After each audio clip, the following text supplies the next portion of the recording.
யதீஸ்வரம் பிரணவம் யாமம் வேதாத்தாயம் மகாகுரும் கரோமி பாலபோதாந்தம் யதீந்திர மத தீபிகாம். யதீஸ்வரர் என்று சொல்லக்கூடிய சுவாமி ராமானுஜர் அவருடைய மதம், அவருடைய மதம் என்றால் வேதத்துக்கு சொல்லப்பட்ட கருத்துக்கான வேறு கருத்து சொல்லியிருக்காரான்ற அர்த்தம் கிடையாது. சாஸ்திரம் என்ன சொல்லிட்டோ அதை நன்னா விவரமாக நமக்கு விவரிப்பதற்காக கொடுத்தது.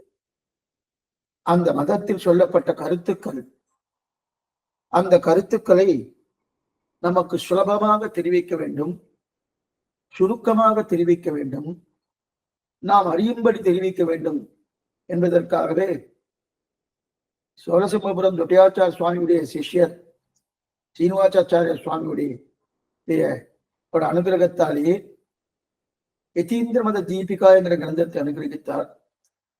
ஆச்சரியமான கிரந்தம், கொஞ்சம் சிரமமான கிரந்தம் என்றே சொல்லலாம். ஏனென்றால் அடிப்படை ஞானம் இல்லாதவர்களுக்கு, சாஸ்திர வேதாந்த காலக்ஷேபம் பண்ணாதவர்கள் கொஞ்சம் சிரமமா தான். வேதாந்த காலக்ஷேபம் பண்ணி இருக்கிறவர்களா இருந்தால்னா அவ்வளவு தூரம் சிரமம் தோன்ற. ஏனென்றால் இதுல வைசேஷிகன் நையாயிகன் இரண்டு மதத்தவர்கள் அவர்தான் நியாயசாஸ்திர பிரவர்த்தகாச்சாரியர்கள். அவர்களுடைய நிலையை கொண்டுதான் இங்க பிரதானமா தெரிவிக்கிறார். அப்ப அது தெரிவிக்கணும், நியாயசாஸ்திரம் கொஞ்சம் தெரிஞ்சிருக்கணும். தெரியலனாலும் ரொம்ப சிரமம் ஒன்றும் கிடையாது. நாம் கொஞ்சம் அதுல ஈடுபாடு கொண்டு அதிலே இருந்தோம் என்றால், உன்னிப்பாக கவனித்தோம் என்றால் குடியேற்றிக் கொண்டான வாய்ப்புகள் அதிகமா இருக்கு. இல்லைன்னாலும் 2 தடவை 3 தடவை அதுக்கு போட்டு கேட்டோம்னா நல்லா புரிஞ்சிடும். இப்ப நேற்றைய காலக்ஷேபத்துல நம்ம பிரமாணம் என்ன, அந்த பிரமாணத்திலே 3 பிரமாணங்கள், பிரத்யக்ஷ பிரமாணம், அனுமான பிரமாணம், சப்த பிரமாணம், இந்த 3ஐயும் அனுபவிக்க பெற்றோம் நேற்றைய காலக்ஷேபத்திலே. அதற்கு மேல பிரமேயம், பிரமேயம் என்றால் என்ன அப்படின்னு நேற்று பார்த்தோம். அப்படின்னா பிரமேயம் 7ஆக பிரிக்கப்பட்டது. முதல்ல 2ஆ பிரிச்சுட்டார், திரவியம் அத்ரவியம் என்று. அந்த திரவியத்தை 6 வகையாக பிரித்தார்கள்.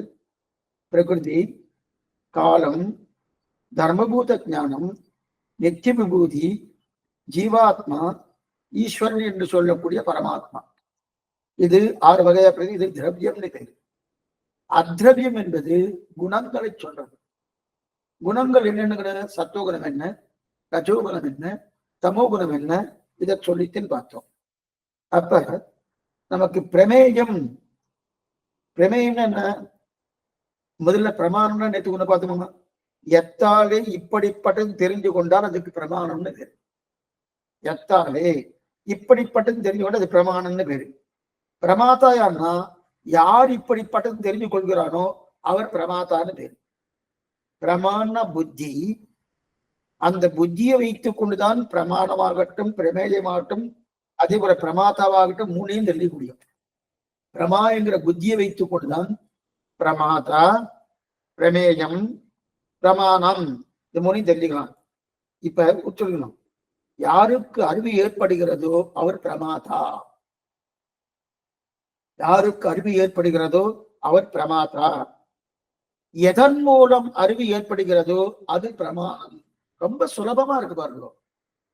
நேற்றுக்கே இதை சொன்னேன், யாருக்கு அறிவு ஏற்படுகிறதோ அவர் பிரமாதா, எதன் மூலம் அறிவு ஏற்படுகிறதோ அது பிரமாணம், எதை பற்றி அறிவு ஏற்படுகிறதோ அது பிரமேயம்.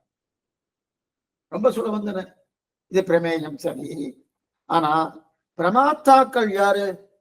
அடியே ஒண்ணு சொல்லியிருக்கேன், அடியன் பிரமாதான்னு வச்சுக்கலாமா? அங்க வாசல்ல யாரும் போயிருக்கா, அவ சொன்னா அது பிரமாதம் வச்சுக்கலாமா? பிரமாதா பிரமேயம் இதெல்லாம் கொஞ்சம் சுருக்கிட்டா, நம்முடைய சம்பிரதாயம் சுருக்கிட்டா. அப்படின்னா நான் பிரமாதா சொன்னோம்னா ஆழ்வார்கள் ரிஷிகள் தான் சொல்லியிருக்கார். அதே போல ஆச்சாரியர்கள், ஆச்சாரியர்கள், ஆழ்வார்கள், ரிஷிகள், இவர்கள்லாம் யாரு? பிரமாதாக்கள். அப்ப சுவாமி நீங்க சொன்னது பிரமாணம் இல்லையா?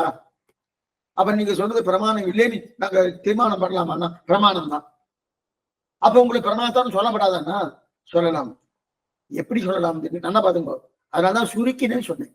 எப்படி சொல்ல, ஏன்னா சில பேர் கேட்பா, நான் சொன்னது பிரமாதமா வச்சு பிரமாணமா வச்சு போறோம், நான் பிரமாதா தானேவா. ஆனா அந்த பிரமாதா எப்படி இருக்கணும்னா, வேதத்தில் சொல்லப்பட்ட கருத்தை இவர் சொல்லணும். தன்னுடைய புத்திக்கு எட்டின மாதிரி சொல்லப்படாது.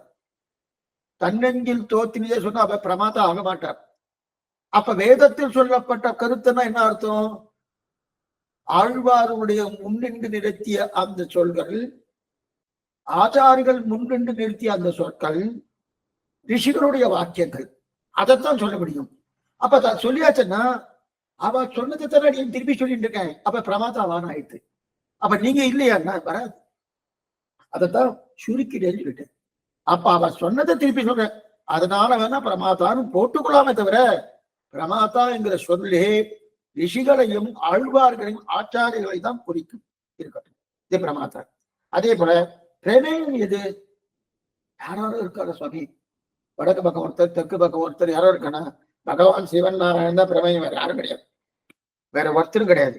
அப்ப அறிவுக்கு விஷயம் பிரமேயம், அந்த அறிவை கொடுப்பதற்கு சாதனம் பிரமாணம். அறிவு பெறுகிறது அடியது பிரமாணம். தெரியா? ஆக நன்றாக அறியத்தக்கதை பெரியமேயம். பிரமேயம் இது ரெண்டு வகைன்னு பார்த்தோம். ஒண்ணு திரவியம், மற்றொன்று அத்ரவியம் பார்த்தோம். சரி சுவாமி, திரவியம் என்ன அத்ரவியம் நேத்திக்கு இது பார்த்திருக்கோம். அடியன் திரும்ப திரும்ப இதை சொல்லிட்டே இருக்கேன். சொன்ன விஷயத்தை திரும்ப சொல்றேன். சில பேர் கூட கேட்கலாம், என்ன சுவாமி இது எனக்கு ஆழியா இருக்குது, நீங்க சீக்கிரமா முடிக்கலாமே, அடுத்த கிரந்தத்துக்கு போலாமே. பாஸ்ட் வந்தேன். ஆனா எடுத்த கிரந்தம் நன்னா புரிஞ்சுக்கணும். கிரந்தத்தை முடிச்சுட்டோம் சுவாமி என்றதை காட்டிலும் கிரந்தத்தை தெரிஞ்சு கொண்டு அனுஷ்டானத்தை கொண்டு வரமோ இல்லையா, அது ரெண்டாம் பட்சம். நல்லா புரிஞ்சுக்கணும். அநேகமா இன்னைக்கு காலக்ஷேப அதிகாரி அடியேதான் சொல்லிட்டு இருக்கேன். நான் யாரும் சொல்ல, காலக்ஷேப அதிகாரியான அடியேன் ஆகட்டும், அதிகாரி அடியேன்னு சொல்லிக்க. அதே போல காலக்ஷேபம் கேட்கிறவாகட்டும், அனுஷ்டானத்துல இன்னைக்கு நிறைய கொண்டு வரதுன்னு ரொம்ப சிரமமா தான் இருக்கு. சில பேர் அனுஷ்டானத்தை கொண்டு வரலன்னா தவறுதான் அது. இருந்தாலும் அட்லீஸ்ட் தெரிஞ்சுக்கணும். தெரிஞ்சுட்டா என்னைக்கோ பொய் தட்டினா போல, ஓ இந்த மாதிரி நம்ம தவற அழிச்சிட்டு இருக்கோமே, அனுஷ்டானத்தை கொண்டு வரணுமே என்கிற புத்தி அடியனுக்காக வருமானம். எதுக்கு சொல்ல வந்தேன்? ஆஹா, இப்ப திரவியம் அத்ரவியம் அப்படின்னா, திரவியம் என்பது உபாதானம். திரவியம் எது உபாதானமாக இருக்குமோ அது திரவியம். உபாதானம் என்ன சுவாமி? அவஸ்தா பேதங்கள், பல அவஸ்தா பேதங்கள், அதாவது அவஸ்தா விசேஷங்கள் வரணும். அப்படின்னா பல பல நிலைகளுக்கு மாறுபடணும்.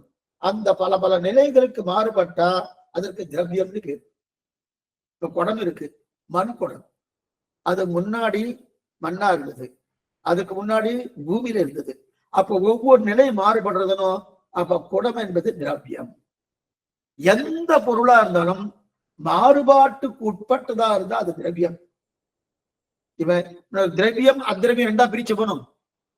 இப்ப பிரமேயம், அதாவது பிரமேயம் பிரமாதா பிரமாணம் இருக்கு இல்லையா? பிரமேயத்தை ரெண்டா பிரிச்சு போனோம். என்னென்ன பிரிச்சோம்? திரவியம் அத்ரவியம் சொன்னோம். திரவியம்னா மாறுபாட்டுக்கு உட்பட்டிருக்கணும்.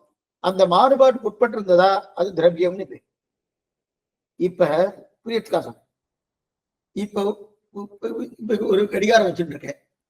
இந்த கடிகாரத்துக்கு அது திரவியமா அத்ரவியமா? அத்ரவியம்னா மாறுபாட்டுக்கு உட்படாதது அத்ரவியம். இப்ப கடிகாரம் மாறாதே சொல்ல, மாறும்.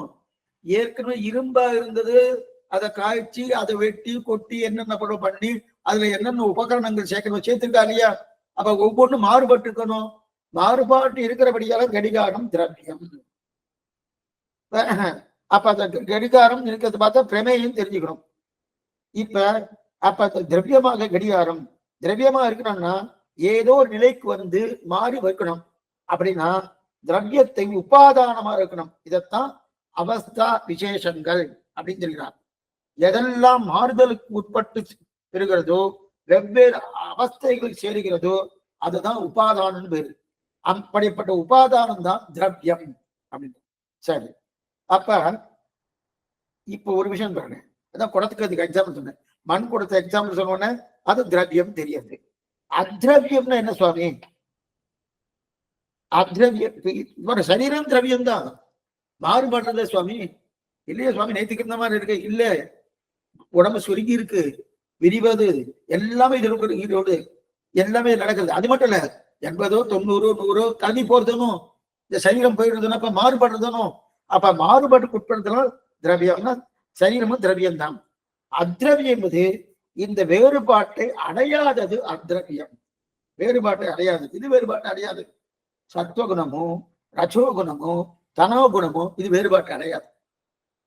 அடையாத சுவாமி நாம குணத்தை கொண்டு வந்து இந்த மண்ணெல்லாம் பிசைற குணம் அதோட நிலை மாறுறதுன்னு அந்த மாதிரி இந்த சத்துவகுணத்தையோ தமோ குணத்தையோ ரஜோகுணத்தையோ கொண்டு ஜலம் விட்டு நன்னா பிசைஞ்சு அதோட நிலை மாற்ற முடியுமா?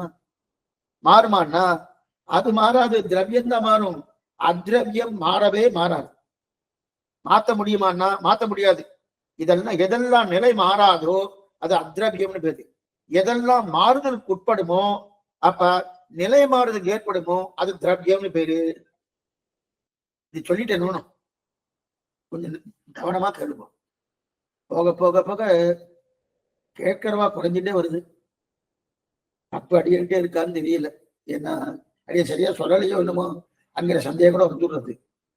இது இல்ல இந்த சப்ஜெக்டே இது மாதிரி தானா தெரியல. இருக்கட்டும். எதுக்கு சொல்ல வந்தேன்னா, இப்ப நிலம் மாறிதான் இருக்கணும். மாறிட்டு இருக்குன்னா அப்ப மாறினா திரவியம், மாறலன்னா அத்ரவியம் சொன்னோம். அதுக்கு என்ன எக்ஸாம்பிள் பார்த்தோம்? மாறுகிற வஸ்து எது? பிரகிருதி, காலம், தர்மபூத ஞானம், நித்திய விபூதி, ஜீவாத்மா, பகவான், இதெல்லாம் திரவியம். இப்ப திரவியம்னு சொன்ன உடனே மாறுபாட்டுக்கு உட்பட்டது வந்து தோணும். அத்ரவியம்னா மாறுபாடு இல்லாததுன்னு பார்த்து அடையாததுன்னு பார்த்தோம்னா அது அத்ரவியம் தான். சத்துவகுணம் ரஜோகுணம் தமோகுணம் சொல்லிட்டோம். எனக்கு தெரியாது. உடனே நமக்கு உடனே நமக்கு தோணணும். என்ன தோணணும்னா சரி மாறுபாட்டுக்கு உட்பட்டதுலாம் திரவியம் சொன்னேலே அப்ப ஜீவாத்மா மாறுமா? பரமாத்மா மாறுமா? மாறாதுன்னு சாஸ்திரம் சொல்லிட்டேன். அவிகாராய சித்தாய நித்யாய பரமாத்மனே சதேக ரூப ரூபாய விஷ்ணவே சர்வதிஷ்ணவே அது சொல்லியிருக்கு. ஜீவாத்மா மாறுமான மாறாதே. அது எந்த சரீரத்தை எடுத்துக்கொள்கிறதோ அந்த சரீரத்தினுடைய மாறுபாடுதான் வருமே தவிர ஜீவாத்மா சுருங்கும், ஜீவாத்மா விரியும், ஜீவாத்மா இன்னைக்கு சிறியதா இருக்கும், நாளைக்கு பெரியதா இருக்கும். யானையின் ஜீவாத்மா யானை அளவு இருக்கும், பூனையின் ஜீவாத்மா பூனை அளவு இருக்கும். இல்ல, எல்லா ஜீவாத்மா அனுஸ்வரூபம் தான். அதுல எந்த சந்தேகம் கிடையாது. அப்படி ஜீவாத்மா மாறுபாட்டுக்கு உட்பட்டது கிடையாது. அப்ப மாறுபாட்டுக்கு உட்பட்டது கிடையாதுன்னா அது என்ன சேர்க்கணும்? அத்ரவியத்துல சேர்க்கணும். ஆனா இங்க பெரியோர்கள் என்ன சேர்த்திருக்கா? திரவியத்துல சேர்த்திருக்கா. அதே போல பரமாத்மா மாறுபடுவாரா? மாறவே மாட்டாரு. அவதாரம் பண்றச்சு அங்க என்ன நிலையோ அதே நிலையோட அவதாரம் பண்ணார்தான் குருவாச்சாரியர் தெரிவிக்கிறார். எந்த நிலையுமே தன்னை மாற்றிக் கொள்வதே கிடையாது. அப்படி இருக்கச்சது அவரும் மாறுறது கிடையாது. ரெண்டு பேரும் மாற மாட்டார். ஜீவாத்மாவும் பரமாத்மாவும் அதுல ஸ்வபாவத்துல மாறக்கூடிய தன்மை ஜீவாத்மா கொண்டு, சுரூபத்தால மாறாது. ஜீவாத்மா சுரூபத்தால மாறவே மாறாது. எடுத்துக்கொண்டு ஸ்வபாவத்தால மாறும். ஆனா ஸ்வபாவத்தாலோ சுரூபத்தாலோ மாறவே மாறாது பரமாத்மா தத்துவம். அப்படி இருக்க செய்து மாறக்கூடிய தத்துவத்துல ஜீவாத்மாவும் பரமாத்மாவும் சேர்த்திருக்காரு. அப்படின்னா அதுல திரவியம், அந்த திரவியமா சேர்த்திருக்காரு சுவாமி. அது என்னமா சுவாமி அப்படின்னா இப்ப நமக்கு நல்லா தெரிஞ்சுக்கோ. நல்லா வேகமா யோசிக்கணும். யோசிச்சா நம்ம ஒரு புரிஞ்சிடும். சரி, அப்ப 6 திரவியம் சொன்னோம். இப்ப என்ன பண்ணணும்? பகவான் மாறுபாடுக்கு உட்பட்டதுன்னா பகவானை கொண்டு வரணும். கண்ணனோ ராமனோ வராமனோ கொண்டு வந்து அவரை மண்ணை பிசைகிற மாதிரி, என்ன கொழுக்கட்டை பிசைகிற மாதிரி பிசைஞ்சு பாருங்க சுவாமி முதல்ல இப்படி இருந்தா இப்ப இப்படி ஆயிருக்கார், அதனால அவரை திரவியத்துல சேர்த்திருக்கோம் சொல்ல முடியுமா? ஜீவாத்மா கொண்டு வந்து ஜீவாத்மா எங்க இருக்குன்னு தெரியாது. உள்ள இருக்கு. எங்க எடுத்துட்டு கையில எடுத்துட்டு நல்லா நல்லா ஜலத்தெல்லாம் விட்டு, ஜலம் நிறைய தண்ணீர் தான் விட்டு நல்லா பிசைஞ்சு என்ன பண்றோம்னா பிசைஞ்சு அது வந்து மாறி சுவாமி ஜீவாத்மா மாறி எடுத்து அதனால திரவியம் சொல்ல முடியுமா? சொல்ல முடியாது. ஆனா நீங்க திரவியம்னு சொல்றீங்க. இந்த மாதிரி கேள்விகள்லாம் வரும். ஆனா நீங்க திரவியம் சொல்றது அப்ப மாறுதலுக்கு உட்படுமோ அதெல்லாம் திரவியம், மாறுதலுக்கு உட்படாதது அதெல்லாம் அத்ரவியம் சொல்லிடணும். அப்ப ஜீவாத்மாவையும் பரமாத்மாவையும் அத்ரவியத்துல சேர்த்திருக்கணும். ஆனா சேர்க்காம திரவியத்துல சேர்த்தலே அப்ப மாறுபாடு உண்டான்னா அது திரவியம்தான். பகவானும் திரவியம்தான், ஜீவாத்மாவும் திரவியம்தான். திரவியம்தான்னா சொரூபமே அப்படியே மாறுறதுன்னு அர்த்தம் இல்லை. சொரூபமே கொஞ்சம் நல்லா புரிஞ்சுக்கணும். சொரூபமே அப்படியே மாறுறதுன்னு அர்த்தம் இல்லை. அப்ப பரமாத்மாவுக்கு 5 நிலைகள் உண்டு. பரத்வம், வியூகம், விபவம், அந்தர்யாமித்வம், அச்சை. விண்மீது இருப்பாய், மலமேல் நிற்பாய், கடல் சேர்ப்பாய், மண்மீது உழல்வாய், இவற்றுளெங்கும் மறைந்துழாதிருக்க. இந்த 5 நிலைகள் இல்லையா, 5 நிலைகளே அவர்களுக்கு வேண்டுபடி மாற்றிக் கொள்கிறார் இல்லையா. அர்ச்சா திருமேனி சேவிக்கிறா, அர்ச்சா திருமேனி இருக்கார். அதே அவதாரத்தை சேவிக்கிறா, விபவத்துல வந்துடுறாரு. திருப்பார்க்கடல யாரெல்லாம் வந்து அவருக்கு ஆபத்து காலத்துல வராருன்னா அவருக்காக இருந்துட்டு இருக்கார். அந்தர்யாமையா ஒவ்வொரு யோக நிலையிலே ஒருத்தருக்கு இருந்துட்டு இருக்கார். யாரெல்லாம் இங்கிருந்து கிளம்பி அனுபவத்தை பிரீத்திக்காரத கைங்கரியம் நித்தியவாசம் பண்ணி அங்கேயே செய்யணும்னு நினைக்கிறார், அவர்கள் சீவை கொண்டு இருந்துட்டு இருக்கார். இப்ப இந்த நிலைகள் இருக்கு இல்லையா, அந்த 5 நிலைகள் தான் இங்க தெரிவிக்கிறார். அப்ப அவளுக்கும் உண்டு, இன்னொன்று மாறுதல் உண்டு. சொரூபத்தால மாறுதல் கிடையாது. நல்லா பார்த்துக்கோ, சொரூபத்தால மாறுதல் கிடையாது, மாறுதல் கிடையாது. அப்ப என்ன இருக்கு, யாராருக்கு என்னென்ன மாதிரி சேவைக்கணும்னு நினைக்கிறாளோ அந்தந்த சேவைக்கு தகுந்தா போல தன்னை மாத்திக்கிறாரோ, அதனால அவரை திரவியத்துலதான் சேர்க்கணும்னு திரவியத்தில் சேர்த்துக்கிறார். சரி சுவாமி, இவருக்காக 5 நிலைகள் இருக்கு, ஜீவாத்மாவுக்கு என்ன நிலை இருக்கு? அவர்னா திருப்பாட்டுல இருக்க போறாரா, சிவத்தில் இருப்பாரா, இல்ல அவதாரம் பண்ணுவாரா, இல்ல அந்தரியாமையா இருப்பாரா, அல்லது அர்ச்சையில இருப்பாரா? இதெல்லாம் ஒண்ணுமே கிடையாதுங்க. இப்ப அவருக்கு என்னமா திரவியத்தில் சேர்த்திருக்க, அவர் அத்திரவியத்துல சேர்த்திருக்கணும்னா அவருக்கு 3 நிலைகள் உண்டு. பத்தன், நித்யன், முக்தன்னு 3 நிலைப்பாடுகள் உண்டு. யாருக்கு? ஜீவாத்மாவுக்கு. பத்த ஜீவாத்மா, நித்திய ஜீவாத்மா, முக்த ஜீவாத்மா உண்டு. பத்த ஜீவாத்மா நாம எல்லாருமே இந்த லோகத்துல இருக்க அத்தனை பேரும் பத்தாத்மக்கள் தான். இவெல்லாம் பத்தாத்மக்கள். இங்கிருந்து கிளம்பி போராடியா, ததா வித்வான் புண்ணியபாபே விஜய நிரஞ்சன பரமம் சாமி உபய கிளம்பி போராடணும். கிளம்பி போறக்கூடிய ஜீவாத்மா அங்க போய் சேர்ந்ததுக்கு அப்புறம் அங்க கைங்கரி மண்டிக்கால அவர்களுக்கெல்லாம் முக்தாத்மானு. அப்ப இந்த பக்தரை காட்டும் முக்தாத்மா வேறுபட்டவர். அது அங்கேயே சாஸ்வதமா இருக்கணும். எப்பவுமே சதாபசந்தி சூரையகான சாஸ்வதமா அவளுக்கு இந்த லோகத்துடைய சம்பந்தம் இல்லை, அவளுக்கு கர்ம சம்பந்தம் கிடையாது, எந்த சம்பந்தம் இல்லாம அங்கேயே இருக்காருணும். அவளுக்கு நித்தியாத்மா பேரு, அவளுக்கும் நித்தியாத்மா இருக்கு. அப்ப 3 வகை வந்துட்டணும். அதனால 3 மாறுபாடு இருக்கணும்.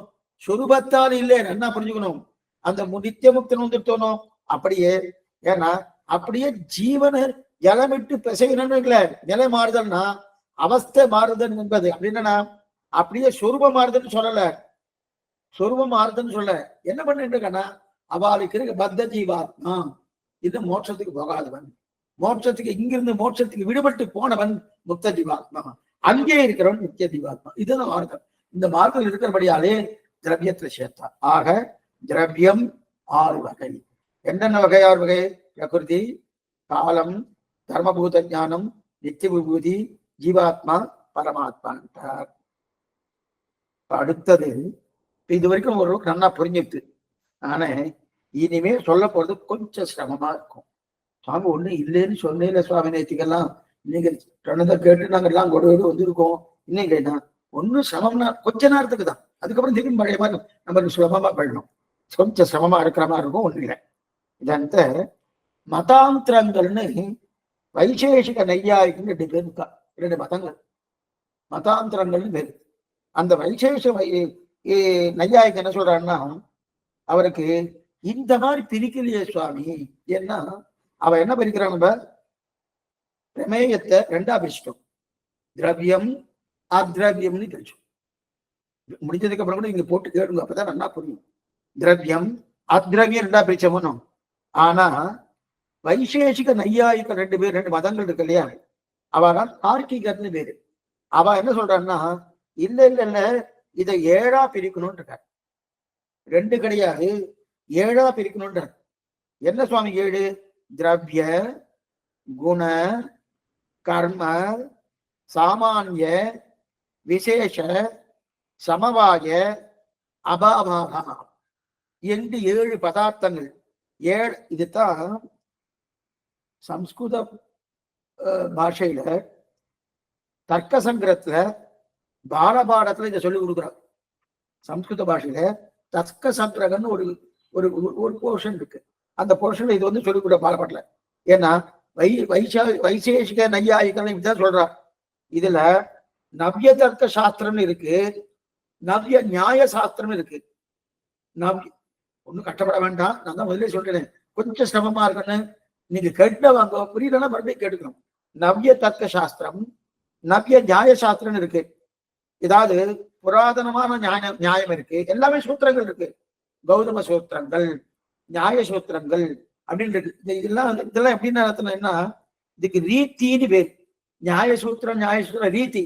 இந்த ரீதி சில பேர் வாதம் பண்றாலும் நீதிமன்றத்துல வாதம் பண்ணும் போது இந்த ரீதியோடு வாதம் பண்ணணும், இந்த ரீதியோடு வாதம் பண்ணணும் சொல்லப்படுற அந்த ரீதி தான் நியாயசாஸ்திரம். சாஸ்திரத்தை நன்னா ஸ்தாபிப்பதற்கு நியாயசாஸ்திரம், அதுக்கு ஒரு ரீதி இருக்கணும், அந்த ரீதி தான் நியாயசாஸ்திரம். அப்ப சாஸ்திரம் இதை சொல்றது, அந்த சாஸ்திரம் சொல்றதை ஸ்தாபிக்கணும்.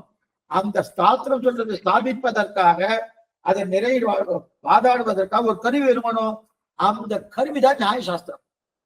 ஆனா அந்த நியாயசாஸ்திரத்துக்கு நல்லா வித்திட்டவர்கள் நையாயிக வைசேஷிகர்கள். நையாயிகர்கள் வைசேஷிகர். அந்த நியாயசாஸ்திரம் 2 பிரிவு உண்டு. அதுல 2 சாமானிய எதிலுமே 2 பிரிவு உண்டு. வைஷ்ணவத்துல 2 பிரிவு இருக்கணும், சைவத்துல 4 பிரிவு இருக்கு. நம்ம என்னமோ வைஷ்ணவத்துல தான் அப்படி இருந்து அடிச்சிருக்கோம். உலகளாவிய மதமா நிறைய இருக்கணும், எத்தனையோ பிரிவுகள் இருக்கு, நமக்கு அதெல்லாம் காண்பிக்க மாட்டான். அதே மாதிரி ஒவ்வொன்றும் 2 பிரிவு இருக்கு. நையாயிக, அதாவது நியாயசாஸ்திரம் நையாயிகன்னு ஒருத்தன், வைசேஷிகன் ஒருத்தன், 2 பேரும் உண்டு. ஆக நையாயிகனுக்குள்ளே வைசேஷிகன் ஒரு வகை, இது ஒரு வகை இல்லையா? இதெல்லாம் இது அபாமத்தல வேதம். ஒருத்தருக்கு ஒருத்தர் 2 பேரும் நல்லா கை கோத்துப்பா, யாரா சண்டைக்கு வந்தா கை கோத்துக்குவா, இல்லைன்னு வச்சுக்க தனியா ஒத்துக்குவா, 2 பேரும் பிரிச்சுக்குவா. இந்த நிலை தான். அப்ப மதம் அப்படி. இவர்கள் தான் தத்துவங்களை எல்லாம் ரொம்ப நல்லா பிரித்து சொல்றா. இதுல 7ஆ பிரிச்சிருக்காங்க. அந்த தத்துவங்களை பிரித்தது என்னன்னா, நம்ம பிரமேயத்தை 2ஆ பிரிச்சோம், திரவியம் அத்ரவியம்னு. ஆனா அவர்கள் சாஸ்திர பிரகாரம் 7ஆ இருக்கு. இப்ப கேள்வி என்னதுன்னா, அவர்கள்லாம் 7ஆ பிரிச்சு வச்சிருக்காளே நையாயிக வைசேஷிகர்கள். ஆனா நீங்க ரொம்ப சுலபமா என்ன சொல்லிட்டேன், 2 தான் சொல்லிட்டேன். 2 தான் சொல்லிட்டு மிச்சம் பாக்கி 5 இருக்கே சுவாமி. அப்ப 5 எங்க? அப்ப 5 என்ன ஆகும்? 5 நீங்க சொல்லலையா அப்படின்னு தோணுமானோ? ஏன்னா இப்ப யதீந்திரமதி தீபிகல இது நல்லா ஒத்துண்டு இருக்கா இல்லையா? திரவியத்தையும் அதே போல அத்ரவியத்தையும் ஒத்துண்டு இருக்காலும் மிச்சம் இருக்கக்கூடிய 5, அந்த 5 எங்க அப்படின்னு தெரியுக்கா இல்லையா? ஆனா நீங்களும் 2 தான் ஒத்துண்டீங்க. அந்த 5 ஒத்துக்கணும். அந்த 5 என்ன? சாமானிய, விசேஷ, சமவாய, அபாவங்கள், கர்மா. இந்த 5 தான் இதற்குள்ளே சேர்க்க வேண்டியது. இதெல்லாம் பாருங்க, நல்லா பார்க்கணும். என்னென்ன சேர்த்திருக்கோம்? திரவிய, குண, கர்ம, சாமானிய, விசேஷ, சமவாய, அபாவாகான்னு 7. அதுல 2 நம்ம ஒத்துட்டோம். நாம ஒத்துட்டோம்னா யதீந்திரமதி தீபிகா, யதீந்திரனுடைய சம்பிரதாயம் 2 ஒத்துட்டார். அந்த 2 இது திரவியத்தை ஒத்துட்டார், குணத்தை ஒத்துட்டார். மிச்சம் இருக்கு 5. அந்த மிச்சம் இருக்கக்கூட 5ஐயும் இந்த 2க்குள்ளதான் சேர்க்கிறன்னு சுவாமியுடைய வாதம். சுவாமி சொல்லக்கூடிய விஷயம் அதெல்லாம் அந்த 5ஐயும் இதற்குள்ளே சேர்க்க வேண்டியதுதான். 5 தனித்து பிரித்து பார்க்க வேண்டிய தேவையில்லை, பிரித்து பார்க்க வேண்டிய தேவையில்லை. அந்த 5ஐயும் இந்த 2க்குள்ளே சேர்த்துடலான்னா. ஆனா இப்ப ஒரு விஷயம் நல்லா புரிஞ்சுக்கணும். திரவியம் அத்ரவியம்னு சொன்னேன், 2ஆ பிரிச்சிருக்கோம். ஆனா வைசேஷிக நையாயிகம் சொல்றது 7ஆ பிரிச்சதுக்கான நம்ம அந்த 7ல திரவிய, குண, கர்ம, சாமானிய, விசேஷ, சமவாய, அபாவாகன்னு 7 சொல்லியிருக்காரு. அப்ப அந்த 7 சொல்லியிருக்கச்சது அத திரவியம் அத்ரவியம் தான் நம்ம எடுத்திருக்கோம். ஆனா அதுல திரவியம்னு ஒண்ணுதானே சுவாமி இருக்கு, அத்ரவியம் இதுல இல்லையே சுவாமி. அப்படி இருக்கச்சது 6 அவர் தனித்து விட்டுருக்கான்னு அர்த்தம் சொல்லணும்னோ அப்படி சொல்லாம 2 நம்ம ஒத்துட்டோம்னு சொல்றேன் இல்லையே. ஒன்னே தானே ஒத்துட்டு இருக்காரு, திரவியம் மட்டும் தானே ஒத்துட்டு இருக்கு. அதுக்கப்புறம் குணத்தை ஒத்துக்கலையேன்னா குணம்ங்கிற சப்தம் தான் அத்ரவியம்னு பேரு. இந்த மாதிரி மாத்தி சப்தத்தை மாத்தி போறதுல ஒரு கன்ஃபியூஷன் வந்துடுறது. அவ அப்படிதான் பண்ணுவா. அதை நம்ம தான் ஜாகிரதையா பார்க்கணும். இப்ப திரவியம் அத்ரவியம்னு சொன்னோம். திரவியம்னா என்னது? எதெல்லாம் மாறுபாட்டுக்கு உட்பட்டு இருக்கிறதோ அதெல்லாம் அந்த பதார்த்தங்களா திரவியம். எதெல்லாம் மாறுபாட்டுக்கு உட்படாததோ அது அத்ரவியம்னு சொல்றோம். சரி, மாறுபாட்டுக்கு உட்படாதது எது? குணங்கள் மட்டும்தான், வேற எதுவுமே கிடையாது. சத்துவகுணமோ ரஜோகுணமோ தமோ மாறுபாடுன்னா மாறுபடாது. அந்த நாம் அத்ரவியம் என்று சொன்ன அந்த சப்தத்தை தான் வைசேஷிக நையாயகன் குணம்னு சொல்லிட்டான். புரியுது? ஒண்ணு இந்த மாதிரி நிறைய சூஷ்மமான அர்த்தங்கள்லாம் இருக்கும், கொஞ்சம் ஜாகிரதையா இருக்கணும். அப்ப என்ன அர்த்தம்? அப்ப ரெண்டும் ஒத்துக்கிட்டோம். திரவியம் அத்ரவியம். திரவியம் திரவியம்னு சொல்லிட்டார். அத்ரவியத்தை தான் குணம்னு சொல்லியிருக்கார் வைசேஷிக நையாயிகன். அதனால ரெண்டு ஒத்துக்கிட்டோம். மிச்சம் இருக்கிறது என்ன? சாமானியம் என்ன, விசேஷம் என்ன, சமவாயம் என்ன, அபாவங்கள் என்ன, கர்மா என்ன, இதெல்லாம் என்ன பண்ணோம்? இதற்குள்ளே சேர்க்க வேண்டியதுதான். ஆனா இப்ப இதற்குள்ளே சேர்க்க வேண்டியதுன்னா இப்ப நம்ம என்ன தெரியுமா பார்க்கணும்? என்ன தெரியுமா எப்படி நம்ம இதை நிரூபிக்கிறதுன்னா, முதல்ல சாமானியம் என்ன என்னன்னு பார்க்கணும். அதே போல விசேஷம்னா என்னன்னு பார்க்கணும். சமவாயம்னா என்னன்னு பார்க்கணும். அபாவம்னா என்னன்னு பார்க்கணும். கர்மான்னா என்னன்னு பார்க்கணும். அதெல்லாம் என்ன பண்ணும்? அந்தந்த பார்த்துட்டு அதோடைய அர்த்தத்தை ஓ திரவியமோ அத்ரவியமோ அதற்குள்ள சேர்க்கலான்னு நிரூபிக்கணும். நிரூபிச்சாதான் ஓ இந்த அஞ்சும் அந்த ரெண்டுக்குள்ளேயே சேர்றதுன்னு நம்ம என்ன புரிஞ்சுக்கலாம். கொஞ்சம் நெருடலா, அதை தான் அது முடியும் முன்னாடியே சொன்னேன், கொஞ்சம் நெருடலா இருக்கிற மாதிரி இருக்கும். ஏன்னா அந்த மதத்தவர்கள் என்ன சொல்றா, வைசேஷிக நையாயிகன் என்ன சொல்றா என்றதை தெரிஞ்சுக்கணும். நாம என்ன சொல்றோம் அப்படின்னு புரிஞ்சுக்கணும். அந்த மதத்தவர் சொல்றது பயன்படாது அப்படின்னு சொல்லணும். அப்படி சொன்னா அதுல தப்பு வருதுன்னு சொல்லணும். அதுல என்ன தப்புன்னு தெரிஞ்சுக்கணும். தெரிஞ்சுட்டு அதை கொண்டு வந்து நம்முடைய திரவியத்திலயோ அத்திரவியத்திலயோ சேர்த்தா அது சரியா பொருந்துன்னு சொல்லணும். இத்தனையும் பண்ணினாதான் சமன்வயப்படுத்த முடியும். ஒன்னும் சமமே இல்லை, சமன்வயப்படுத்த முடியும். அதனால கர்ம சாமானிய விசேஷ சமவாய அபவான இதுல இதான் தெரிவிக்கிறா இல்லையா? முதல்ல இதுல திரவியம் குணம் ரெண்டுத்தையும் நம்ம ஒத்துண்டோம். மறுபடியும் சொல்றேன், திரவியம் குணம்னு சொல்லியிருக்கணும். திரவியம் அத்ரவியம்னு சொல்லலையே சுவாமினா. அத்ரவியம் விஷய கொண்டு குணம். நீங்க எங்கெங்கெல்லாம் குணம்னு சொல்லணும் அத்ரவியம்னு அர்த்தம், எங்கெங்கெல்லாம் அத்ரவியம்னு சொல்றணும் குணம்னு அர்த்தம். ஒன்னும் சிரமமே இல்லை. ஏன் சுவாமி அது குணம்னு சொல்லாம ஒன்னா சொல்லல? இந்த கன்ஃபியூஷன் இல்லாம இருக்கும்னா சாஸ்திரம் அப்படிதான் எழுதியிருக்கு. அவ அப்படிதான் எழுதியிருக்கா. அவ என்ன சப்தத்தை போட்டு அதே சப்தத்தை திட்டணும். அப்ப திரவியம் குணம் இரண்டே ஒத்தும் இருக்கும் இல்லையா? அந்த குணம் தான் அத்ரவியம். அதுதான் சத்வரஜ ஸ்தம குணம். ஆகையால் குணம் என்றும் அத்ரவியம் என்றாலும் ஒன்றுதான். இப்ப இந்த அஞ்சையும், அதாவது கர்ம சாமானிய விசேஷ சமவாய அபாவாக என்ற இந்த அஞ்சையும் திரவியத்துல சேர்க்க வேண்டியதுன்ட்டு. சரி, இப்ப திருட்டாந்தம் பார்ப்போம். எல்லாத்தையும் உண்மையை சேர்க்கலாமா? எல்லாத்தையும் சேர்க்கலாம் சுவாமி. இதே போல நம்ம இதுலயும் பார்த்தோம், 8 விதமான பிரமாணங்கள் பார்த்தோம். பிரமாணம், சப்த பிரமாணம், பிரத்யக்ஷ பிரமாணம், அனுமான பிரமாணம். அதுல 8 விதமான பிரமாணம், உபலப்தின்னு ஒண்ணு, அப்புறம் இன்னொன்னும் சொல்லியிருக்காரு. அதெல்லாம் நம்ம எல்லாத்துலயுமே என்ன அந்த 3 பிரமாணங்களுக்குள்ளேயே சேர்த்துட்டோம். அதே போல இங்க 7 எடுத்திருக்காரு, அது 2 ஒத்தும் இருக்கும். நிச்சயம் 5ஐயும் அந்த ஒண்ணுக்குள்ளேயே சேர்த்துடலாம் அப்படின்னு சொல்லி சொல்லியிருக்கிறார். இதுக்கு ஒரு திருஷ்டாந்தம் சொல்றேன். அப்படி சொன்னா உங்களுக்கு நல்லா புரிஞ்சிடும். இப்ப நமக்கு நம்ம சிவைஷ்ணவ சம்பிரதாயத்துல 108 திவிதேசங்கள், 108 திவிதேசங்கள் இல்லையா? இந்த 108 திவிதேசங்கள் இருக்கு சுவாமி. சோழ நாடு 40 திவிதேசம். என்ன பாருங்க, சோழ நாடு 40 திவிதேசம். சரி, சோழ நாடு 1, பாண்டிய நாடு, சேர நாடு, தொண்ட நாடு, வடநாடு, நடுநாடு, திருநாடு. இப்ப 7 வந்துட்டா மறுபடியும் போட்டுல பாருங்க.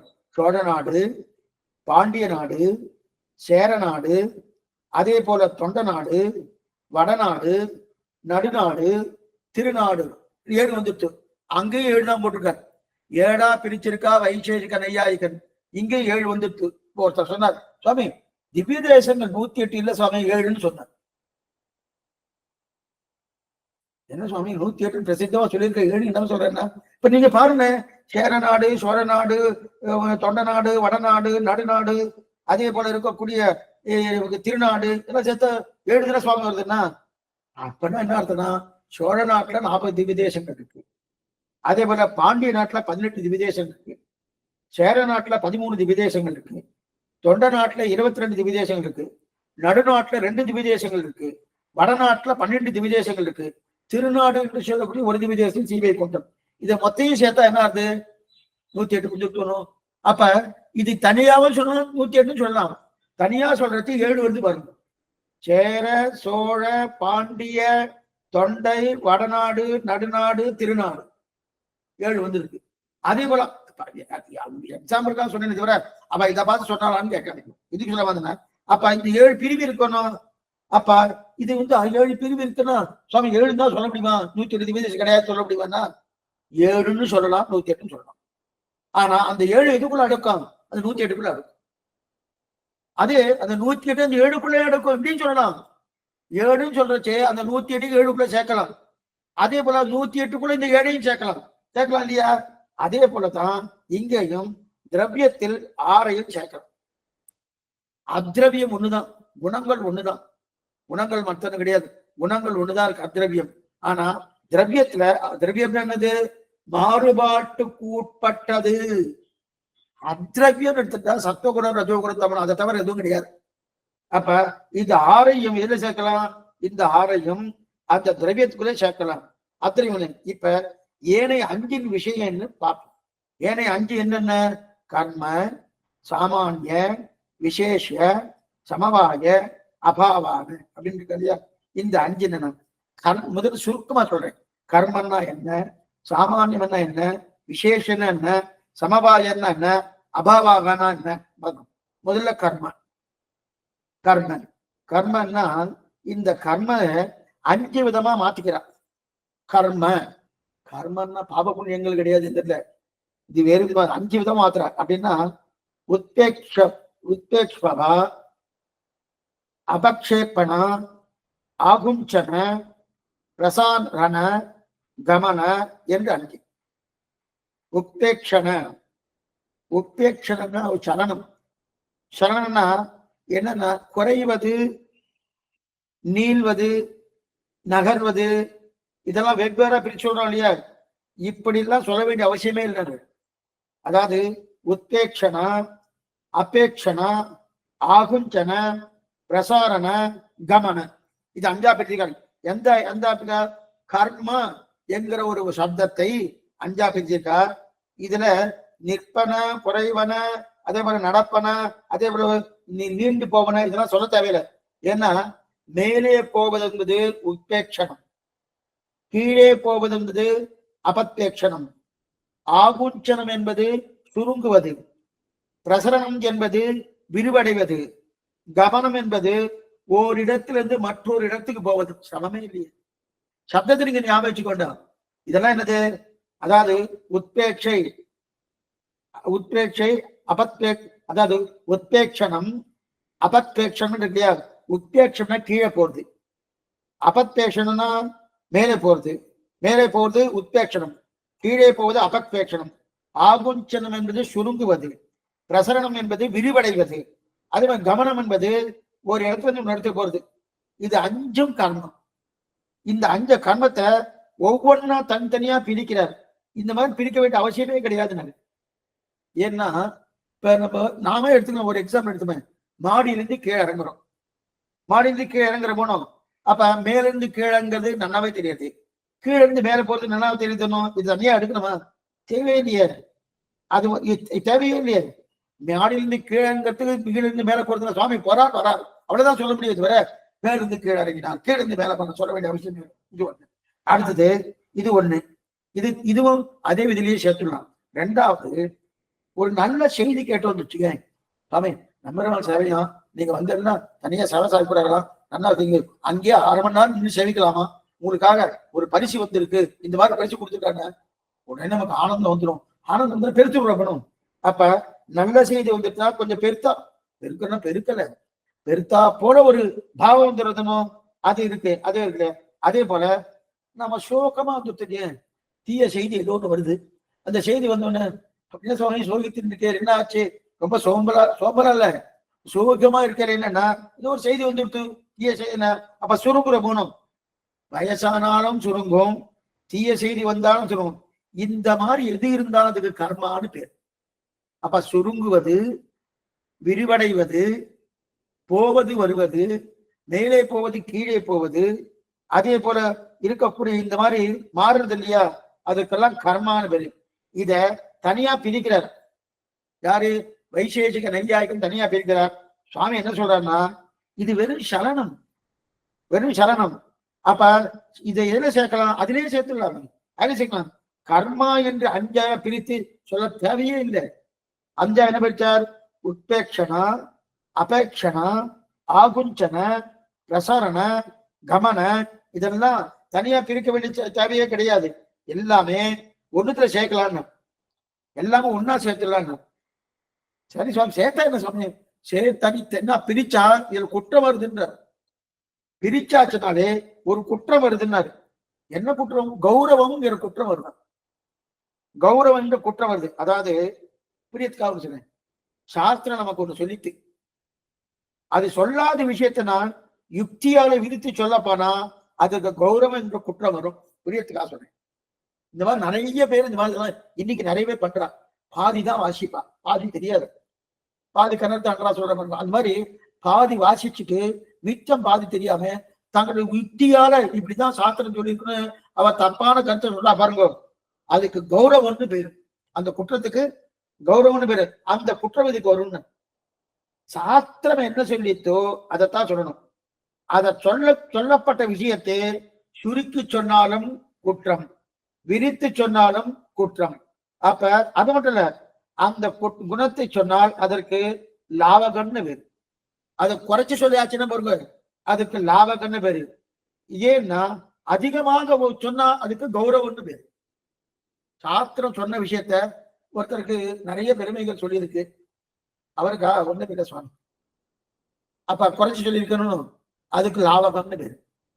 அவரு பெருமையே ஒண்ணு சொல்லல, அவரோ இந்திரன் சந்திரன் ஒவ்வொன்று கொண்டாடுறவனும் அதுக்கு கௌரவம்னு பேரு. அந்த குற்றங்கள் வரப்படாது. என்ன பாருங்க, கௌரவம். இதை புரியும்படி இது புரியறதுக்கு ஒண்ணு பார்ப்போம். ஒரே ஒரு விஷயத்த சொல்றேன். ஏன்னா இன்னைக்கு நாட்டு இது நடந்துட்டு இருக்கு. அநேகமா கீதா காலட்சேபனாலே சேர்ஸ் எல்லாம் போட்டு பெரிய மேடை போட்டு மேடையில உட்காந்துன்னா நின்றுண்டோ இல்ல நல்லா ஒரு நாற்காலில உட்காந்துட்டோ நல்லா சொல்லுவார். கேட்கிறவெல்லாம் எல்லாரும் அதுக்குண்டான உடுப்பெல்லாம் இருக்காது, என்னவோ ஏதோ ஒரு உடுப்பை போட்டுட்டு நேரா உட்காந்து சேர்ஸ்ல உட்காந்து கேட்டுட்டு கலணும். அவெல்லாம் என்ன பண்ணுவாங்கன்னா இன்னைக்கு பண்ணும்போது சாஸ்திரம் கீதையை நல்லா சொல்லிட்டு அது எப்படி சொல்லித்தோ அந்த மாதிரி சொல்லணும். கண்ணனுடைய திருவுள்ளம் என்னவோ அந்த திருவுள்ளத்தோடு சொல்லணும். அப்ப நீ தியாக மனப்பான்மோடு இருக்கணும். கண்ணனுடைய நிலை என்ன? 3 தியாகங்கள் சொல்லிருக்கு.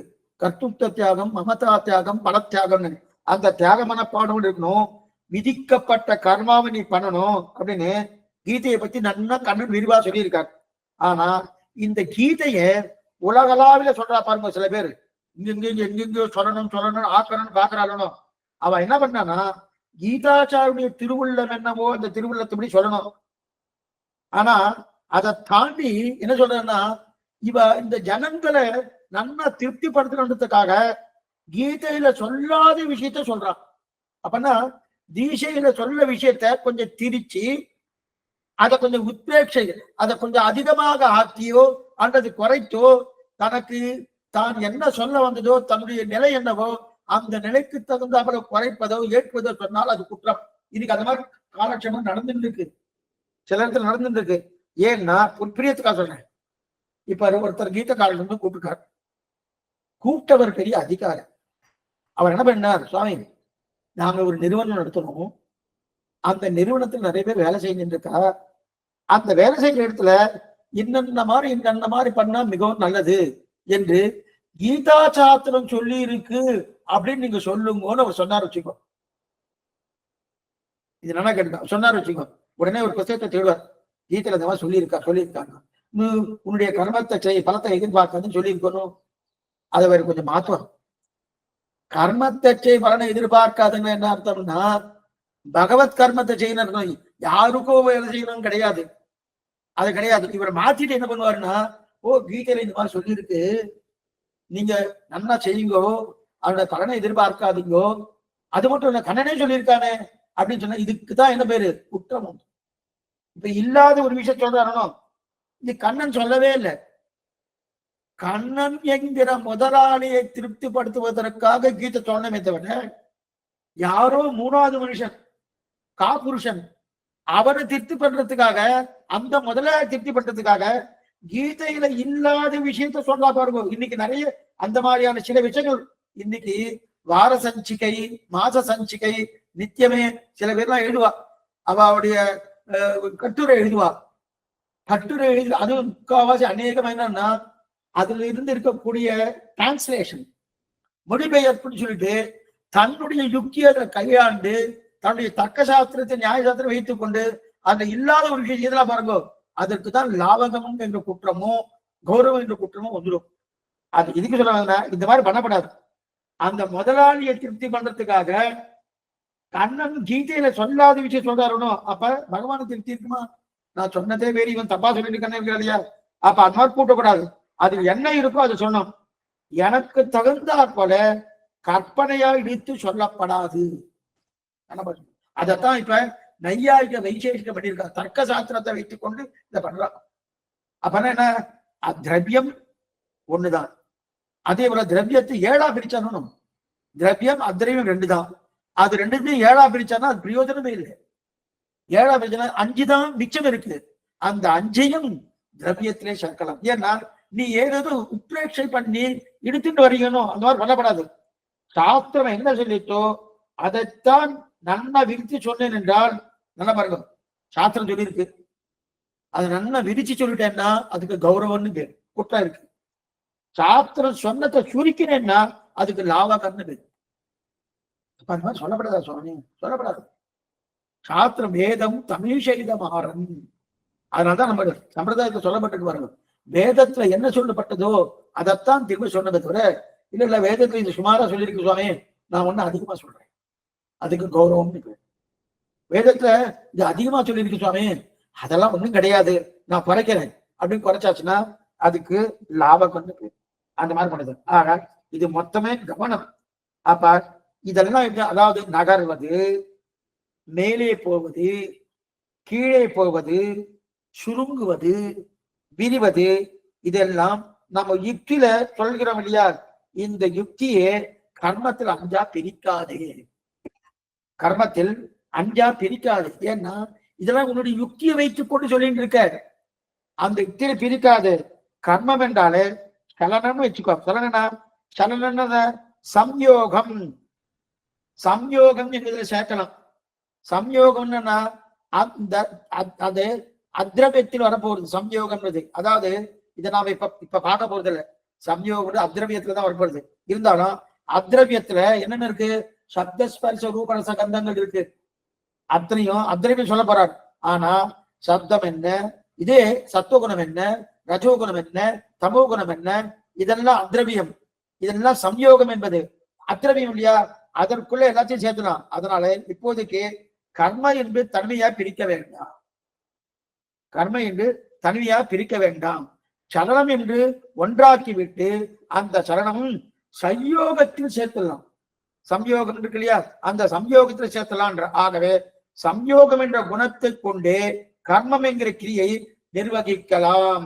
தனித்து பிரித்து பார்க்க தேவையில்லை. முதல்ல சொல்றேன். இப்ப 5ல 1 கர்மம். அந்த கர்மத்தை 5ஆ பிரிச்சு அதை கொண்டு போய் சம்யோகத்துல சேர்த்துடலாம். இப்ப ஒவ்வொன்றா இல்லைன்னு சொல்ல போறாரு பாருங்க. ஆக கர்மா என்பது என்னது? அடையக்கூடிய அசையக்கூடிய தர்மம், தர்மம். அதை சம்யோகத்தில் சேர்த்து விடலாம் அப்படின்னு சொன்னார். அதாவது இன்னொரு எக்ஸாம்பிள் சொல்றேன். மேஜையில ஒரு பொருள் வச்சிருந்தேன், அதை எடுத்துட்டேன். ஏற்கனவே மேஜையோடு இந்த பொருள் சம்யுக்தமாக இருந்தது. இப்ப சம்யோகம் ஆயிடுச்சு. என்ன பண்ணுங்க? சம்யோகம் ஆயிடுச்சு. அதாவது எடுத்த உடனே சம்யோகம் அதுல இருந்து இருக்கக்கூடிய சம்பந்தம் போயிடுத்தணும். அதான் சம்யோகம். விட்டு போயிடுத்தணும். இப்ப விட்டு போனதுக்கு அப்புறம் இன்னொரு இடத்துல அந்த சம்பந்தம் ஏற்பட்டு விடுத்து. என்ன பாருங்க, மேதையில ஒரு வஸ்து இருந்தது. அந்த வஸ்து மேதையில வச்சிருந்தேன். அங்கிருந்து அதை எடுத்துட்டேன். எடுத்து இன்னொரு இடத்துல வைக்கிறேன்னு. அப்ப இந்த இடத்துல அந்த மேதையருக்கும் அதுக்கும் பிரிவு ஏற்பட்டிருக்கு. இன்னொரு இடத்துல அந்த இடத்துக்கும் அந்த வஸ்துவுக்கும் சேர்க்கை ஏற்பட்டுக்கணும். இதுக்குதான் சம்யோகம் பேர். அப்ப இன்னொரு சம்யோகம் உருவாயிட்டு. இது ஏற்கனவே மேஜையோடு இருந்த சம்யோகம், பிரித்தேன். முன்பிருந்த இடத்தில் விட்டு போனது, பின்பு வந்த இடத்துல சேர்ந்ததுனோ. அப்ப இந்த இடத்தில் சம்யோகத்தோடு இருந்து போயிட்டது, இங்கு சம்யோகம் வந்தது தானே பாருங்க. இதில் ஏறுவது இறங்குவது நகர்வது இதெல்லாம் இல்லையே, ஏற்கனவே சொல்லப்பட்ட சம்யோகத்தோட இதை சேர்த்து விடலாம் என்பது. ஆனால் கர்ம என்பது விளக்கப்பட்டது, முடிச்சுட்டார். இது ஏறுவதுன்னு இதோட சம்பந்தப்பட்டிருந்தது, இப்ப அதோடு சம்பந்தப்பட்டது, அவ்வளவுதானே தவிர இந்த ஏறித்து இறங்கித்து சுருங்கித்து விரிவது இதெல்லாம் சொல்ல வேண்டிய தேவையில்லை அப்படின்னு சொல்லிட்டார். ஆக கர்மா வந்து முடிஞ்சிட்டு. இப்ப கர்ம எதில் சேர்த்தார்? திரவியத்திலே சேர்த்தார். அடுத்து சாமானியம் 5 சொல்லியிருக்கேன், மொத்தம் 7 சொன்னார். திரவியம், குணம், கர்ம, சாமானிய, விசேஷிய, சமவாய, அபாவாக அப்படின்னு. இப்ப திரவியம் குணம் ரெண்டு நம்ம ஒத்துட்டோம். நாம ஒத்துட்டோம்னா சாஸ்திரம் ஒத்துண்டு இருக்குன்னு அர்த்தம். அடிக்கடி இதை சொல்லிட்டேன், எம்பெருமானார் ஒத்துட்டார், நாம ஒத்துட்டோம் அப்படின்ற அப்படின்னா ஆனா இவாளுக்கு தனியா ஒண்ணு இருக்கு போட்டு அப்படின்னு சாஸ்திரம் என்ன சொல்லிட்டு அதான் நம்ம இது பண்ணு. இப்ப அது ரெண்டையும் ஒத்துண்டபடியா மிச்சம் இருக்கிறது 7. அந்த 7ல முதல் பாகமாக இருக்கக்கூடிய கர்மா அதை பார்க்கணும். கர்மத்துல சொல்லப்பட்டது என்ன? அதை நகர்வது, சுருங்குவது, விரிவது இதெல்லாம் எதையும் சொல்ல வேண்டிய அவசியமே கிடையாது, எல்லாம் இதுலயே சேர்த்து நான் சொல்லிட்டார். இது முதல்ல முடிஞ்சிருக்கு. 2வது சாமானியம். இந்த மாதிரி ஒவ்வொன்றையும் பார்த்தோம்னா அதுக்கப்புறம் 2 தான் மிச்சம் இருக்கு. அதான் என்னது? திரவியம், அத்ரவியம் திறப்பது. அப்படி சாமானியம். சாமானியம் என்ன? சாஸ்திரம் எப்பவுமே கடப்படாதிகள் கடப்படாதிகள் சொல்லும். கடம்னா என்ன? படம்னா என்ன? கடம்னா படம், படம்னா துணி. படம்னா சித்திரத்துக்கு நேரி இல்லை, படம்னா துணி. சாஸ்திரம் பிரகாரம், அதாவது சம்ஸ்கிருத ஞானம் பிரகாரம் படம் படம்னா துணின்னு அர்த்தம். அது கடம்னா குடம்னு அர்த்தம். இருக்கட்டும். இப்ப கடபதாதிகள், கடத்தில் கடத்துவம் இருக்கும், புஷ்பத்தில் புஷ்பத்துவம். எக்ஸலண்டான ஒரு விஷயம். சுவாமி ஸ்ரீபாஷத்தை என்ன எடுத்திருக்காரு, அப்படியே திருமதி தீபிகால அப்படியே அந்த சப்தத்தையும் எடுத்திருக்காரு. இப்ப கடத்துவம் இருக்கு, கடம் இருக்கு இல்லையா? கடம்னா குடம். குடத்துல என்ன இருக்கும்? குடம் சுவாமி தண்ணி இருக்கு, எதுவுமே இல்லை, குடமா இருக்கு. அதுல என்ன இருக்கும்? குடத்துவம் இருக்கும். குடத்தில் குடத்துவம் இருக்கும். அப்ப அந்த சம்ஸ்கிருதத்துல சொல்றோம்னா குடத்தை கடம்னு சொல்றோம். கடத்துல என்ன இருக்கும்? கடத்துவம் இருக்கும். சரி, புஷ்பத்துல என்ன இருக்கும் சுவாமி? புஷ்பம் இருக்குன்னா புஷ்பத்துவம் இருக்கும். புஷ்பத்துவம்னா புஷ்பமான தன்மை, கடத்துவம் கடத்துவமான தன்மை அது இருக்குமோனோ புஷ்பத்துவம். அதே போல கடத்துவம் என்றா அப்படின்னு அந்த கடத்துவம் வாயும் வயிறமா இருக்குது, உடல் அந்த ஜலம் தூக்க பயன்படுறது, மண்ணால் பண்ணப்பட்டது, இதுதான் கடத்துவம். வாயு வயிறமா இருக்கணும், நல்லா வாய் சிரித்து இருக்கும், வயிறு வெறிச்சு இருக்கும், ஜலம் தூக்கிறதுக்கு தண்ணி எடுக்கிறதுக்கு பயன்படும், மண்ணால பண்ணப்பட்டது, இதெல்லாம் கடத்துவம். அதுக்கு தான் சம்ஸ்தானம் என்பார். இந்த சப்தம்லாம் நீங்க அப்படியே ஞாபகம் வச்சுக்கணும் அவசியம் இல்லை, அப்படியே சொல்லிட்டு இருக்கேன். அதைத்தான் சம்ஸ்தானம். சம்ஸ்தானம் என்றால் அதன் உருவ அமைப்பு, கடத்துக்குண்டான உருவ அமைப்பு இருக்கு இல்லையா, அதுக்கு சம்ஸ்தானம் இருக்கு. உலகத்துல எந்த ஒரு பொருளையும் உருவ அமைப்பை வைத்துத்தான் அடையாளம் கண்டுகொள்கிறோம். இது என்ன சுவாமி? இது சீட்டு. இது என்ன சுவாமி? இது பேனா. இது என்ன சுவாமி? இது மண் உருண்டை. அந்தந்த உருவ அமைப்பு வைத்து பண்ணிட்டு இருக்கோம். அத போல இப்ப எழுதுகள் எல்லாம் வந்துட்டு இருக்கட்டும், எதுவும் சொல்ல வந்தேன். அப்ப அடையாளம் கண்டுக்கணும். இப்ப புரியத்துக்கு அவனோட சொல்றேன். இப்ப மனுஷன் அடையாளம் உருவ வைத்துதான், இவர் என்னவர், இவர் கேசவன், இவர் மாதவன், இவர் கோவிந்தன் அப்படின்னு உருவம் வைத்து அது அமைப்பை வைத்துக் கொண்டு நம்ம அவரை கண்டுபிடிக்கிறோம். ஆனா இந்த ரெட்ட குழந்தை பிறந்துட்டு வச்சுக்கோ, அநேகமா அதுதான் இருக்காது. ரெட்ட குழந்தை பிறந்துட்டுனா அந்த உருவமைப்பு ஒன்னா இருந்ததுன்னா கொஞ்சம் குழம்பிடும், கொஞ்சம் குழப்பம் வந்துடுறது, குழம்பிடும். ஆக உருவமைப்பு தான் எல்லாத்தையும் வேறுபடுத்தி கொடுக்கிறது. அதைத்தான் என்ன சொல்லுவாங்க? சம்ஸ்தானம்னு சொல்லுவாங்க. உருவமைப்பை வேறுபடுத்தி கொடுப்பதுதான் சம்ஸ்தானம். இப்ப பசு இருக்கணும், அதான் கோ. பசுவுக்கு என்ன அடையாளம்? கோத்வம், கோத்துவம் அடையாளம். அதே போல கடத்துக்கு என்ன அடையாளம்? கடத்துவம் அடையாளம். புஷ்பத்துக்கு என்ன அடையாளம்? புஷ்பத்துக்கு. இதெல்லாம் என்னது? அப்ப கோத்துவம்னா சம்ஸ்தானம்னு அர்த்தம், கடத்துவம்னா சம்ஸ்தானம்னு அர்த்தம், புஷ்பத்துவம்னா சம்ஸ்தானம் இருக்கும்.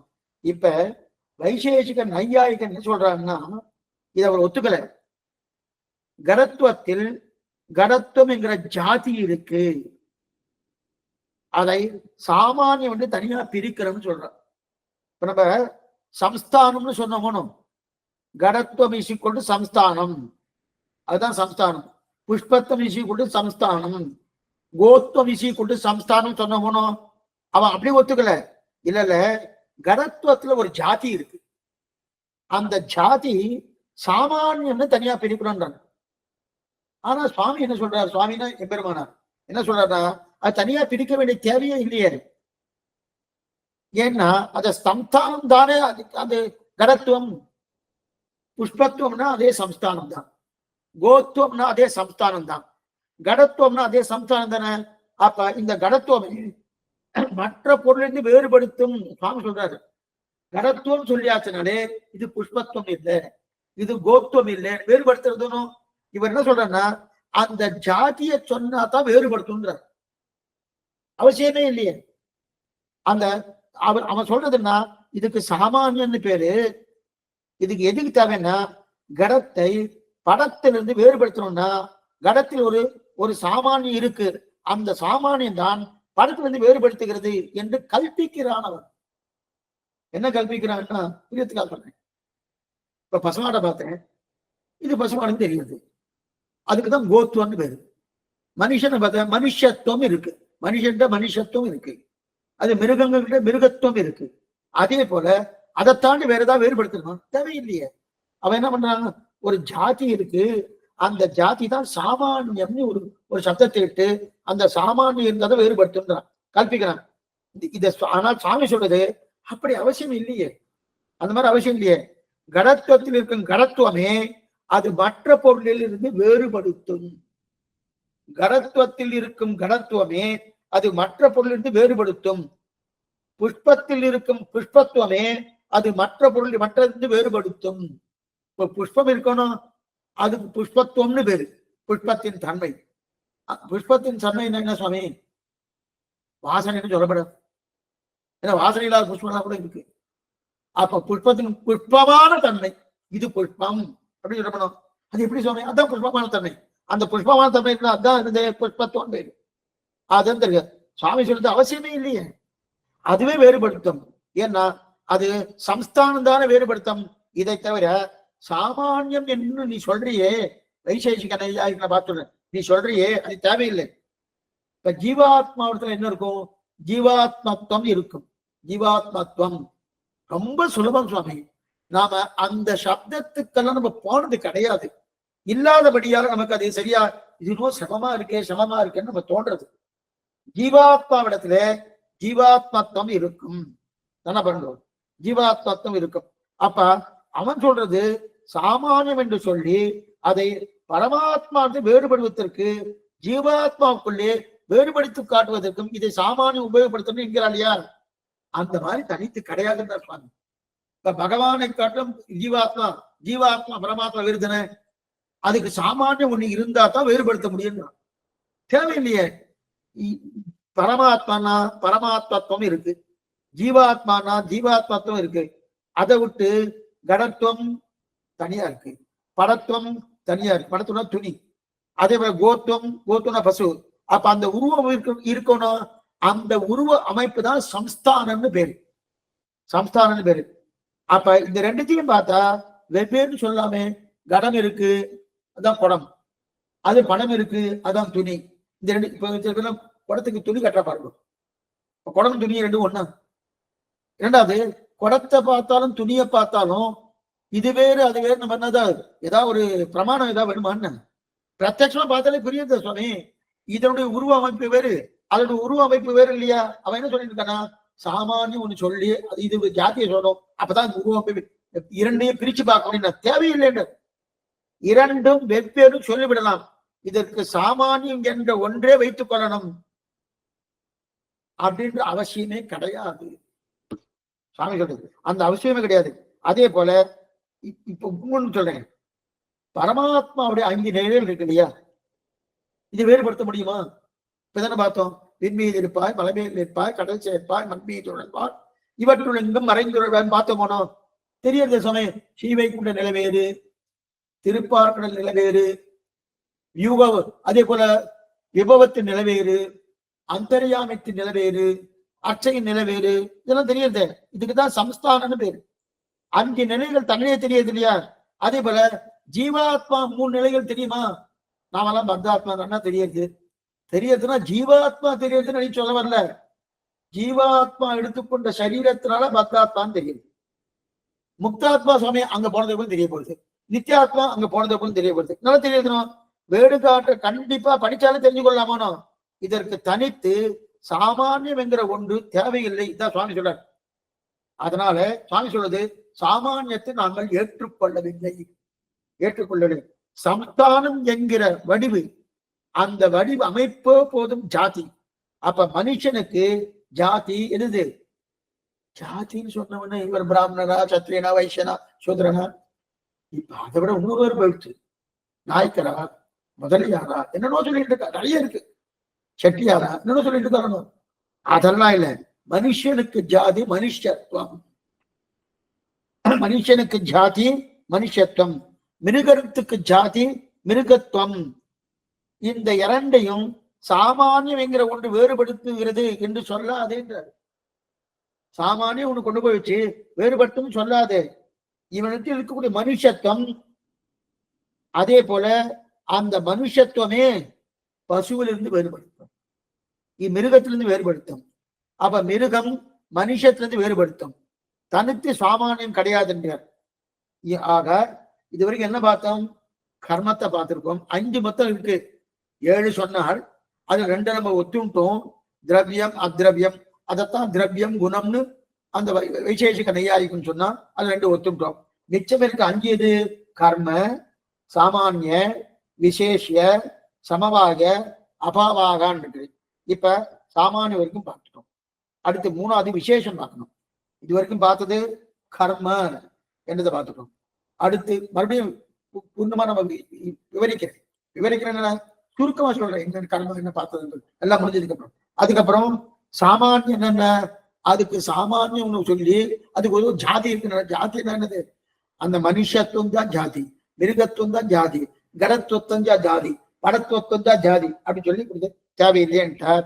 2 முடிஞ்சிருச்சு. 3வது எது? விசேஷம். விசேஷம் தான் ஒன்றிலிருந்து மற்றொன்றை வேறுபடுத்தி காட்டுவதற்காக விசேஷம் என்கிற ஒரு பொருள் வேணும் என்கிறான் தார்க்கிகன். ஒன்னிலிருந்து மற்றொன்று வேறுபடுத்தி காட்டணுமோ புரியத்துக்காக சொல்றேன். இந்த பக்கம் ஆடு போயிட்டு இருக்கு, அந்த பக்கம் குதிரை போயிட்டு இருக்கு. இப்ப 2ஐயும் வேறுபடுத்தி காட்டுமோ? வேறுபடுத்தி காட்டணும்னா விசேஷனம் என்கிற ஒரு பொருள் வேணும்ன்றான். பிரத்யட்சம் பார்த்தா இது குதிரையும் தெரியுது, இது இது இது பசுமாடுன்னு தெரியுது சுவாமி, இது ஆடுன்னு தெரியுது, இல்ல வேணும்னு சொல்றாங்க. அது தேவையில்லைன்றார் சுவாமி. நீ மாட்டை பார்த்து மாட்டுன்னு சொல்லலாம், குதிரையை பார்த்து குதிரையும் சொல்லிட்டு இருக்கான். அதுக்கு என்ன விசேஷமா நடுவில் ஏதாவது தேவையான? தேவையில்லையே, வேண்டாண்டார். அப்படின்னா அந்த விசேஷம் இதோட சேர்ந்து இருக்கணும் அல்லவா? அப்பதானே இன்னிருந்து வேறுபடுத்தும். அப்ப ஒன்று சேர்ந்து இருக்கனாலே அதுக்கு விசேஷம் வேணும் அல்லவா கேட்கிறாங்க. அப்ப இதுல இருந்து அது மாறுபட்டு இருக்கணும். மாறுபட்டு இருக்குன்னா இதை காட்ட அதுல ஏதோ ஒன்று சேர்ந்து இருக்கணும். அந்த சேர்ந்து இருக்கக்கூடிய அவஸ்தை விசேஷம். அந்த விசேஷம் வேணுங்கிற அப்படின்னு அந்த விசேஷம் என்பது இதோடு சேர்ந்து இருப்பதற்கு விசேஷம் வேணுமே. அப்ப இதோடு சேர்ந்து இருப்பது இன்னொரு விசேஷத்தை கற்பிக்கிறான். இன்னொரு விஷயத்தை கல்பிக்கணும்னா இதை ஸ்தாபிக்க, இதை கல்பித்த பொண்ணு எதுக்கு சொல்றேன்னா, பிரியத்துக்காக சொல்றேன். இப்ப பசுமாடு, இந்த இடத்துல ஆடு இருக்கு. இதெல்லாம் நிறைய எடுத்திருக்காரு. இந்த பக்கம் பசுமாடு இருக்கு, இந்த இடத்துல ஆடு இருக்கு. பசுமாட்டுக்கு இருக்கக்கூடிய தன்மை கோத்வம்னு பேரு. இங்க ஆடு இருக்கணும், அந்த ஆடுக்கு கூடிய தன்மை, ஆடுல இருக்கக்கூடிய ஆட்டின் தன்மை தனியா இருக்கணும். 2 இருக்கு. இப்ப பசுமாடுக்கு சாஸ்திரம் இருக்கு இந்த இடத்துல, இதெல்லாம் இருக்கு. அது நல்லா தெரியுது. இருந்தாலும் இப்ப அதுவும் பார்க்கணும்னா ஏதாவது விசேஷம் ஏதாவது சேர்க்கணும்னா வெளியிலிருந்து ஏதாவது கொண்டு வரணும். வெளியிலிருந்து தான் கொண்டு வந்தாச்சுன்னு வச்சுக்கேன், சொன்ன அந்த விசேஷத்துக்கு ஒரு விசேஷம் சேர்க்கணுமே. ஆமா, இன்னொன்னு கொண்டு வாங்கணும். இன்னொன்னு 2வது கொண்டு வந்தேன், 2வது கொண்டு வந்த விசேஷத்துக்கு இன்னொரு விசேஷம் சேர்க்கணுமே, 3வது கொண்டு வாங்கணும். இந்த மாதிரி கொண்டு வந்தே இருந்தாங்கன்னா அதுக்கு என்ன தான் பேரு? அதுக்கு இந்த மாதிரி ஒவ்வொன்று கல்பிக்கணும். கல்பிக்க என்ன ஆகணும்? அதுக்கு அனவஸ்தான பேரு. அதுக்கு அனவஸ்தான பேரு. அந்த மாதிரி கல்பிக்க வேண்டிய அவசியமே கிடையாதுன்னு. இதோடு சேர்ந்து இருக்கக்கூடிய அது நேர பார்த்தா அனவஸ்தானம்னு ஒரு தோஷம் வர்றதுக்கு, அனவஸ்தாங்கிற தோஷம் வரும். அப்படின்னா இதை ஸ்தாபிக்க இதை கல்பிக்கணும், அதை ஸ்தாபிக்க அதை கல்பிக்கணும், அதை ஸ்தாபிக்க அதை கல்பிக்கணும். அப்ப ஒவ்வொன்றும் எது போறேன்னா, ஒரு பொய்யை சொல்லிட்டேன், அந்த பொய்யை மறைக்கிறதுக்காக இன்னொரு பொய், அந்த பொய்யை மறைக்கிறதுக்காக இன்னொரு பொய், அந்த பொய்யை மறைக்கிறதுக்காக இன்னொரு பொய் போயிட்டே இருக்கும். அதுக்குதான் அனவஸ்தான பேர். போயிட்டே இருக்கு. எப்ப முடியும்? அப்ப நீ என்ன சொல்ற? விசேஷனம் சேர்க்கணும்னாலே கோத்துவம் இருக்கு, மிருகத்துவம் இருக்கு, இது ரெண்டையும் பார்க்கறச்சே விசேஷம் வந்துடுறது. இது தனியா ஒண்ணு போட வேண்டிய அவசியமே இல்லையே. நீ சேர்த்தாச்சுன்னா அப்ப அதுக்கு ஒரு விசேஷம் சேர்க்கணும். அதனால அனவஸ்தா தோஷம் வரும். இதை ஸ்தாபிக்க நீ என்ன கல்பிக்காத, இதை ஸ்தாபிக்க கல்பிக்கணும்னு கல்பித்து கொண்டே போயிட்டு இருக்க வேண்டி இருக்கும். அதனால் அந்த விசேஷத்தை தனித்து சொல்ல வேண்டாம், அந்த விசேஷத்தை தனித்து சொல்ல வேண்டாம் அப்படின்னு சொல்லிட்டார். அதனால் அதுக்கப்புறம் சம்யுக்தகா, சம்யுக்த விசேஷனும் ஒன்று சொல்றார். கோவினிடத்தில் கோத்துவம் இருக்கு. சம்யுக்தம்னா இந்திரிய விஷயம் இருக்கு இல்லையா, இந்திரிய விஷயம் சம்யுக்தமா இருக்கு. அப்படின்னா இப்படி ஒரு மாடு இருக்கு, இந்த மாட்டை நான் பார்த்துட்டு இருக்கேன், என் கண்ணு மாட்டை பார்க்கறது மாட்டோடு கூடி இருக்கு. என் கண்ணு எந்த வஸ்தோடு கூடிட்டோ அதற்கு விசேஷமா இருக்கும். கோத்துவம் என்பது நான் கண்ணால் பார்த்தேன், கண்ணால் பார்த்தேன் அந்த மாட்டை, அந்த மாட்டுக்கு கோத்துவம் இருக்கு. அப்ப கண் எதோட சம்யோகம் ஏற்பட்டதோ அது விசேஷமா இருக்கு. இது மறுபடியும் எதுவும் தேவையில்லையே அப்படின்னு சொன்னாலே போதுமே. என் கண் அதை பாக்குறது இப்ப ஒண்ணும் இல்லை, இப்பெல்லாம் பார்த்துட்டு இருக்கேன். இல்ல இல்ல உங்களுக்கு ஏதாவது விசேஷம் சொல்லணுமா? சுவாமி இந்த அம்மா இப்படி இருந்துட்டு இருக்கார், இந்த சுவாமி இப்படி இருந்துட்டு இருக்கார், இந்த அகங்காரம் இப்படி இருந்துட்டு இருக்கார், இப்படி விசேஷம் சொல்லணும், சொல்ல வேண்டியது. பார்த்தாலே தெரியுறதே, சொன்னாலுமே அதற்கு மேல அது என்னமோ இதை ஒட்டிட்டு இருக்கு, அது ஒட்டிட்டு இருக்கு, இது ஒட்டிட்டு இருக்கு, விசேஷம் சொல்லணும், அந்த கல்பிக்க வேண்டிய தேவையே கிடையாது. இதுதான் சுவாமி சொல்றார். இப்ப ஜீவாத்மாவும் பரமாத்மா வேறுபடுத்தினாலே வேறுபடுத்தலாமே, ஒன்னும் சமமே இல்லையே. ஜீவாத்மா பரமாத்மா எப்படி சுவாமி வேறுபடுத்த முடியும்? வேறுபடுத்த முடியும்னா வேறுபடுத்தலாது, தாராளமே வேறுபடுத்தணும். ஜீவாத்மா அணு, பரமாத்மா விபு, விஸ்வம் விஸ்வம் வசத்தாரகா பூத பவ்ய பவத் பிரபுன்னு சொல்றோம். அப்ப விபுன்னு சொன்னாலே எங்கும் பறந்திருக்கக்கூடியதமை, சொரூபத்தாலும் பறந்திருக்கும், சபாவத்தாலும் பறந்திருக்கும். ஜீவாத்மா அணு, அணுப்பிராயம் எங்க இருக்காது, ஜீவாத்மா ஒரு இடத்துல தான் இருக்கும். தர்மபூத ஞானம் தான் பரவும். இப்ப புரியறதுக்காக சொல்றேன். இப்ப நம்ம சரீரத்தை ஜீவாத்மா இருக்கணும், இருக்கு சுவாமி இருக்குன்னு நினைச்சிட்டு இல்லைன்னு பேச முடியாது, நீங்களும் கேட்க முடியாது. சரி இப்ப இருக்கணும். இப்ப ஜீவாத்மா நான் கையை காட்டிட்டு இருக்கேன், வாயால பேசிட்டு இருக்கேன், கண்ணால பார்த்துட்டு இருக்கேன், அப்ப எல்லாமே ஞானம் தானே. அப்ப எங்கெங்கெல்லாம் நான் எனக்கு ஞானம் இருக்கோ அங்கெல்லாம் ஜீவாத்மா இருக்கான்னா கிடையாது. ஜீவாத்மா ஒரு இடத்துல தான் இருக்கு, எல்லா இடத்துலயும் இல்லை, ஒரே இடத்துல தான் இருக்கு. ஆனா அப்ப எல்லா இடத்துலயும் அந்த ஞானம் வருதுன்னா அந்த ஜீவாத்மாவுடைய தர்மபூத ஞானம் வந்துட்டு இருக்கு. இதுதான் அனுஷ்டானம் வேறு ஜீவாத்மாவுக்கு. ஆனா பகவான் அப்படி இல்லை. விபு எங்கு முழன் கண்ணன் என்ற மகனை காய்ந்து இங்கு இல்லையா என்று இவரையும் கூர்முடைத்த அங்கு அப்பொழுது அவன் பெயர் தோன்றி எங்க சிங்கப்பிரான் ஆழ்வார் தெரிவித்தார் இல்லையா. அப்ப விபு, அப்ப இவனுக்கு அனுத்துவம் இருக்கு, பகவானுக்கு விபுத்துவம் இருக்கு இல்லையா. இதை தவிர ஒரு விசேஷம் என்றது கிடையாது, தேவையில்லையே. ஜீவாத்மான்னு சொன்னாலும் அணுன்னு சொல்லிடலாம், பரமாத்மா சொன்னாலும் விபுன்னு சொல்லிடலாம். அதனால வேறுபடுத்தணும் என்றாலே அதன் சாதி அதில் இருக்கணும் என்று நின்று தேவையில்லையே. சம்யுக்த விசேஷனமே போதும், தனித்து ஒன்று தேவையில்லைங்கிறார் சுவாமி. நல்லா பாருங்க, தனி தேவையில்லை. இந்த மாதிரிலாம் நிறைய ஆர்குமெண்ட்ஸ் வந்துட்டே இருக்கும். இதெல்லாம் சுருக்கமா சொல்லிட்டு இருக்கேன், ஸ்ரீபாஷன் ரொம்ப விப்ளமா பண்ணிட்டு இருக்கோம். ஆர்குமெண்ட் வந்து இருக்கட்டும். அப்ப தனித்தேவையில்லை. ஆக கர்ம சாமானிய விசேஷம் 3 இல்லைன்ட்டு நம்ம 5 பார்க்கணும். 5ல 3 பார்த்துட்டோம். கர்மா பார்த்துட்டோம், சாமானிய பார்த்துட்டோம், விசேஷம் பார்த்துட்டோம். அப்ப ஆனா சுவாமி சொல்றது என்ன? திரவியம் அத்ரவியம் ரெண்டுமே போறோம்ட்டார். அப்படி மறுபடியும் சொல்றேன், சுவாமி சொல்றது என்ன? சாஸ்திரம் சொன்னதான் சுவாமி சொல்றாரு. திரவியம் அத்ரவியம் ரெண்டும் போனாரு. இப்ப அடுத்தது என்ன? சமவாய அபவாய இது தனின்னு வாதாடுறார். அபாவம் அப்படின்னா அபவாயன்னா அபாவம் தனித்து கிடையாதுங்க. அப்படின்னா பிரத்யட்சத்தை சேர்ப்பேன் என்கிறார். 4 பாவம் உண்டு, 4 அபாவம் உண்டு. ராகபாவம், பிரத்வம்சாபாவம், அத்தியந்தாபாவம், அந்யோன்யாபாவம். இந்த நாளை பத்தி ஞாபகம் வச்சுருக்கோ, இந்த சப்தம் மட்டும் ஞாபகம் வச்சுக்கோ. இது அடிக்கடி பின்னாடி வரப்போறது ஒன்றும் கஷ்டமே இல்லை. இது எக்ஸாம்பிள் சொன்னேன்னு வச்சுங்க, டக்குன்னு உங்களுக்கு புரிஞ்சிடும். அந்த சப்தம் புரியலனாலும் ஓ இது இந்த நிலை இந்த நிலை இந்த நிலை இந்த நிலைன்னு நாலு நல்லா போகும். ராகபாவம், பிரத்வம்சாபாவம், அத்தியந்தாபாவம், அந்யோன்யபாவம். பிராகபாவம்னா ஒரு குடம் உருவாகுதுன்னா, அப்ப குடம் உருவாவதற்கு முன்னால் குடம் இல்லை இல்லையா? குடம் இல்லை என்று தனித்து இருந்தது இல்லையா? இத அவன் சொல்றான். குடம் உருவாவதற்கு முன்னாடி அங்க குடம் இல்லையானோ, குடம் இல்லைன்னு சொல்லணுமா? புரியுதுக்கா? சொன்னேன் 5 மணிக்கு முன்னாடி காலட்சேபம் கிடையாது. 5 மணிக்கு தாங்க. இப்ப 3 மணிக்கு ஒருத்தர் வந்து 3 மணிக்கு காலட்சேபம் இல்லைன்னு சொல்லலையே நீங்க, அதான் கேட்கல. ஒருத்தங்க இதைத்தான் சொல்லிட்டு இருக்கான். இங்க குடம் உருவாவதற்கு முன்னாடி குடங்கு இல்லையனோ, குடம் இல்லைன்னு சொன்னமே, அதான் பிராகபாவம்.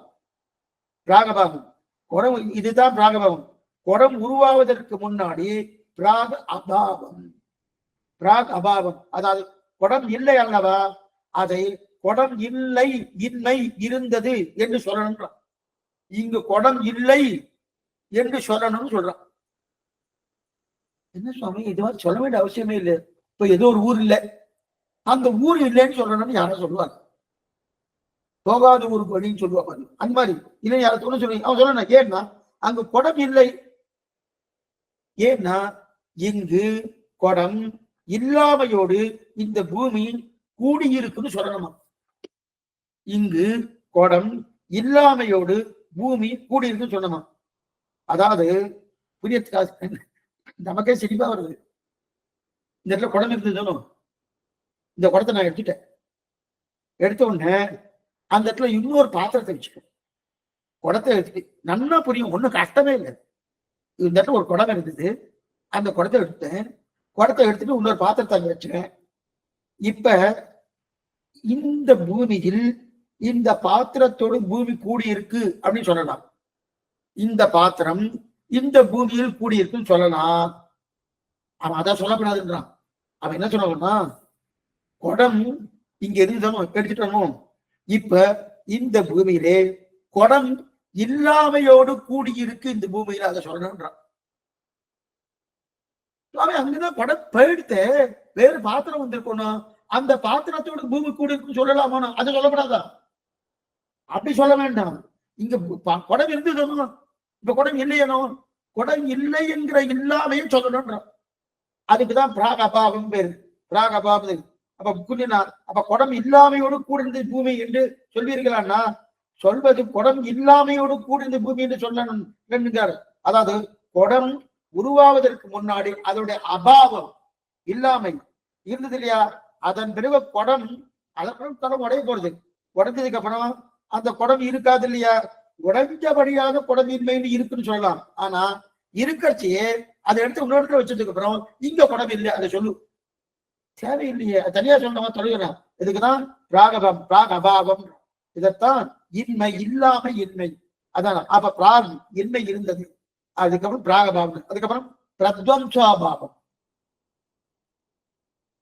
பிரத்வம்சாபம் பின்பும் இன்மை இருந்தது, அதாவது அந்த மாதிரி பிரத்வம்சாபாவம் பின்னாடி இருந்தது பிரத்வம்சாபாவம். அதுக்கப்புறம் அத்தியந்தாபாவம், அந்யோன்யாபாவம். இதுல அந்யோன்யாபாவம்னா இந்த இடத்துல மாட்டையும் குதிரையும் நிக்க வச்சேன். மாடு ஆடு கிடையாது, ஆடு மாடு கிடையாது. அப்படின்னா மாட்டில் இருந்தது என்ன இருக்கும் என்றால் என்ன பாருங்க, ஆட்டின் தன்மை இல்லைன்றான். மாட்டுல மாட்டின் தன்மை இருக்குன்னு சொல்லு, சரியா இருக்கு. மாட்டில் மாடினிடத்தில் ஆட்டின் தன்மை இருக்குன்னு சொல்லுன்றான். இதான் அத்தியந்த அந்யோன்ய பாவன் பேரு. என்ன சுவாமி சொல்லணும்னா, ஆமா ஆட்டினிடத்தில் மாட்டின் தன்மை இன்னைக்கு நிறைய பேர் இதுக்கு விதண்டவாதம்னு பேரு. இன்னைக்கு நிறைய பேர் பேசுறாங்க, அன்னைக்கே உண்டு. இவெல்லாம் புதுசா என்னமோ கல்பித்து கொண்டு வந்திருக்கா சொல்றீங்க, அந்த மாதிரி கிடையாது, அன்னைக்கே அது உண்டு. அப்ப இது தெரிஞ்சுக்கணும். இந்த ரெண்டையும் நிறுத்திட்டு இதனிடத்தில் இதன் தன்மை இல்லை, அதனிடத்தில் இதன் தன்மை இல்லை அப்படின்னா இதுக்குதான் அந்யோன்ய அபாவம்னு பேரு. சாமி சொல்றார், மாட்டின் அடையாளம் காட்டணும் என்றால் குதிரையின் அபாவம் காட்ட போனால் உலகத்துல ஒவ்வொன்றும் காத்துரும். என்ன காட்டணும்? ஒரு ஒருத்தரை காமிச்சிட்டு அவர் பேர் கேசவன் பேர் வச்சுக்கோ. அப்படி கேசவன் கேசவன் தான் சொல்லிருக்கேன், எனக்கு வேற எதுவும் தெரியாது. அந்த கேசவன் சொல்லியாச்சுன்னா இவர் மாதவன் இல்ல, இவர் கோவிந்தன் இல்ல, இவர் திருவிக்கிரமன் இல்ல, இவர் இவர் மதுசூதனன் இல்ல, இப்படின்னு சொல்லிட்டே போனா சுவாமி இவர் கேசவன் சொல்லியாச்சுன்னா முடிஞ்சே போச்சு. அப்ப லோகத்துல இருக்க லட்சம் பேர் அத்தனை பேரும் சொல்லி சொல்லி இல்லை இல்லைன்னு சொல்லணும். அப்ப ஒரு மாட்டை நிரூபிக்கிறதுக்கு இத்தனையும் சொன்னதுக்கு அப்புறம் தான் அந்த மாட்டை என்னைக்கு நிரூபிக்கணும், என்னைக்கு நிரூபிக்க முடியும்? இது மாடுன்னு சொல்லியாச்சுன்னா போகும். அப்ப இது ஆடு இல்லை, இது கோடி இல்லை, இது குதிரை இல்லை, இது பாம்பு இல்லை, இது பள்ளி இல்லை, ஒவ்வொன்றும் சொல்லிட்டு வந்ததா பிரயோஜனம் இல்லையா? அது மாதிரி சொல்ல வேண்டிய அவசியமே கிடையாதுன்னு இருக்கிறாங்க. இப்ப மாட்டின் அடையாளம் காட்டணும்னா குதிரையும் அபாவம் காட்ட போனால் உலகத்தில் மாட்டை தவிர இருக்கிற மொத்தத்தையும் மிருகத்தையும் எடுக்கணும். என்னைக்கு முடிக்கிறது? எடுத்து அது ஆகுமானா அத்தனையும் அபாவம் இல்லைன்னு புஸ்தகம் போட்டுட்டே இருக்க வேண்டியதுதான்.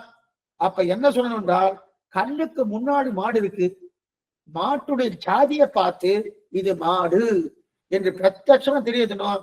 அந்த பிரத்யட்சம்ங்கிற பிரமாணத்துக்குள் அபாவம் சேர்ந்து போயிட்டு, அபாவம் சேர்ந்து போயிட்டணும். நான் எப்ப கண்ணால் மாடு என்று பார்த்தேனோ அப்பவே இது ஆடு இல்ல, கோழி இல்ல, குதிரை இல்ல, நல்லா சேர்த்து தானே புரிஞ்சுக்கிறேன். மாட்டை பார்த்த உடனே இது இல்லை இல்லைன்னு தெரிஞ்சுக்கிறது புரிஞ்சுக்கிறோம். இதுவே போருமா? இதற்கு மேல இதனால இது இல்ல, இது இல்ல, இது இல்ல, இதெல்லாம் இல்ல, இது இல்ல, தேவையே இல்லையே. அதனால ராகபாவம், பிரத்வம்சாபாவம், அந்யோன்யாபாவம் தேவையில்லை அப்படின்ட்டார். இப்ப கடைசியில அத்தியந்த அபாவம். அத்தியந்த பாவம்னா முன்னாடியும் இல்லை பின்னாடியும் இல்லை. அத்தியந்த பாவம் முன்னாடி இந்த பூமியில் கடமே இல்லை என்பது அத்தியந்த பாவம். கடமே எப்போதுமே இல்லை, அத்தியந்த பாவம். சரி, இப்ப 4 அபாவத்தை ஒத்துக்கொள்கிறார் அப்படின்னா அப்படியெல்லாம் இப்ப இல்லைன்ற சுவாமி. இப்ப பார்ப்போம், இதுக்கு சுவாமி சமாதானம் சொல்லணும். ராகபாவம் என்றால் குடம் உண்டாவதற்கு முன்னால் குடம் இன்மை என்று இருந்தது என்கிறீரே, மண் உண்டு என்று இருந்தது என்கிறீர்.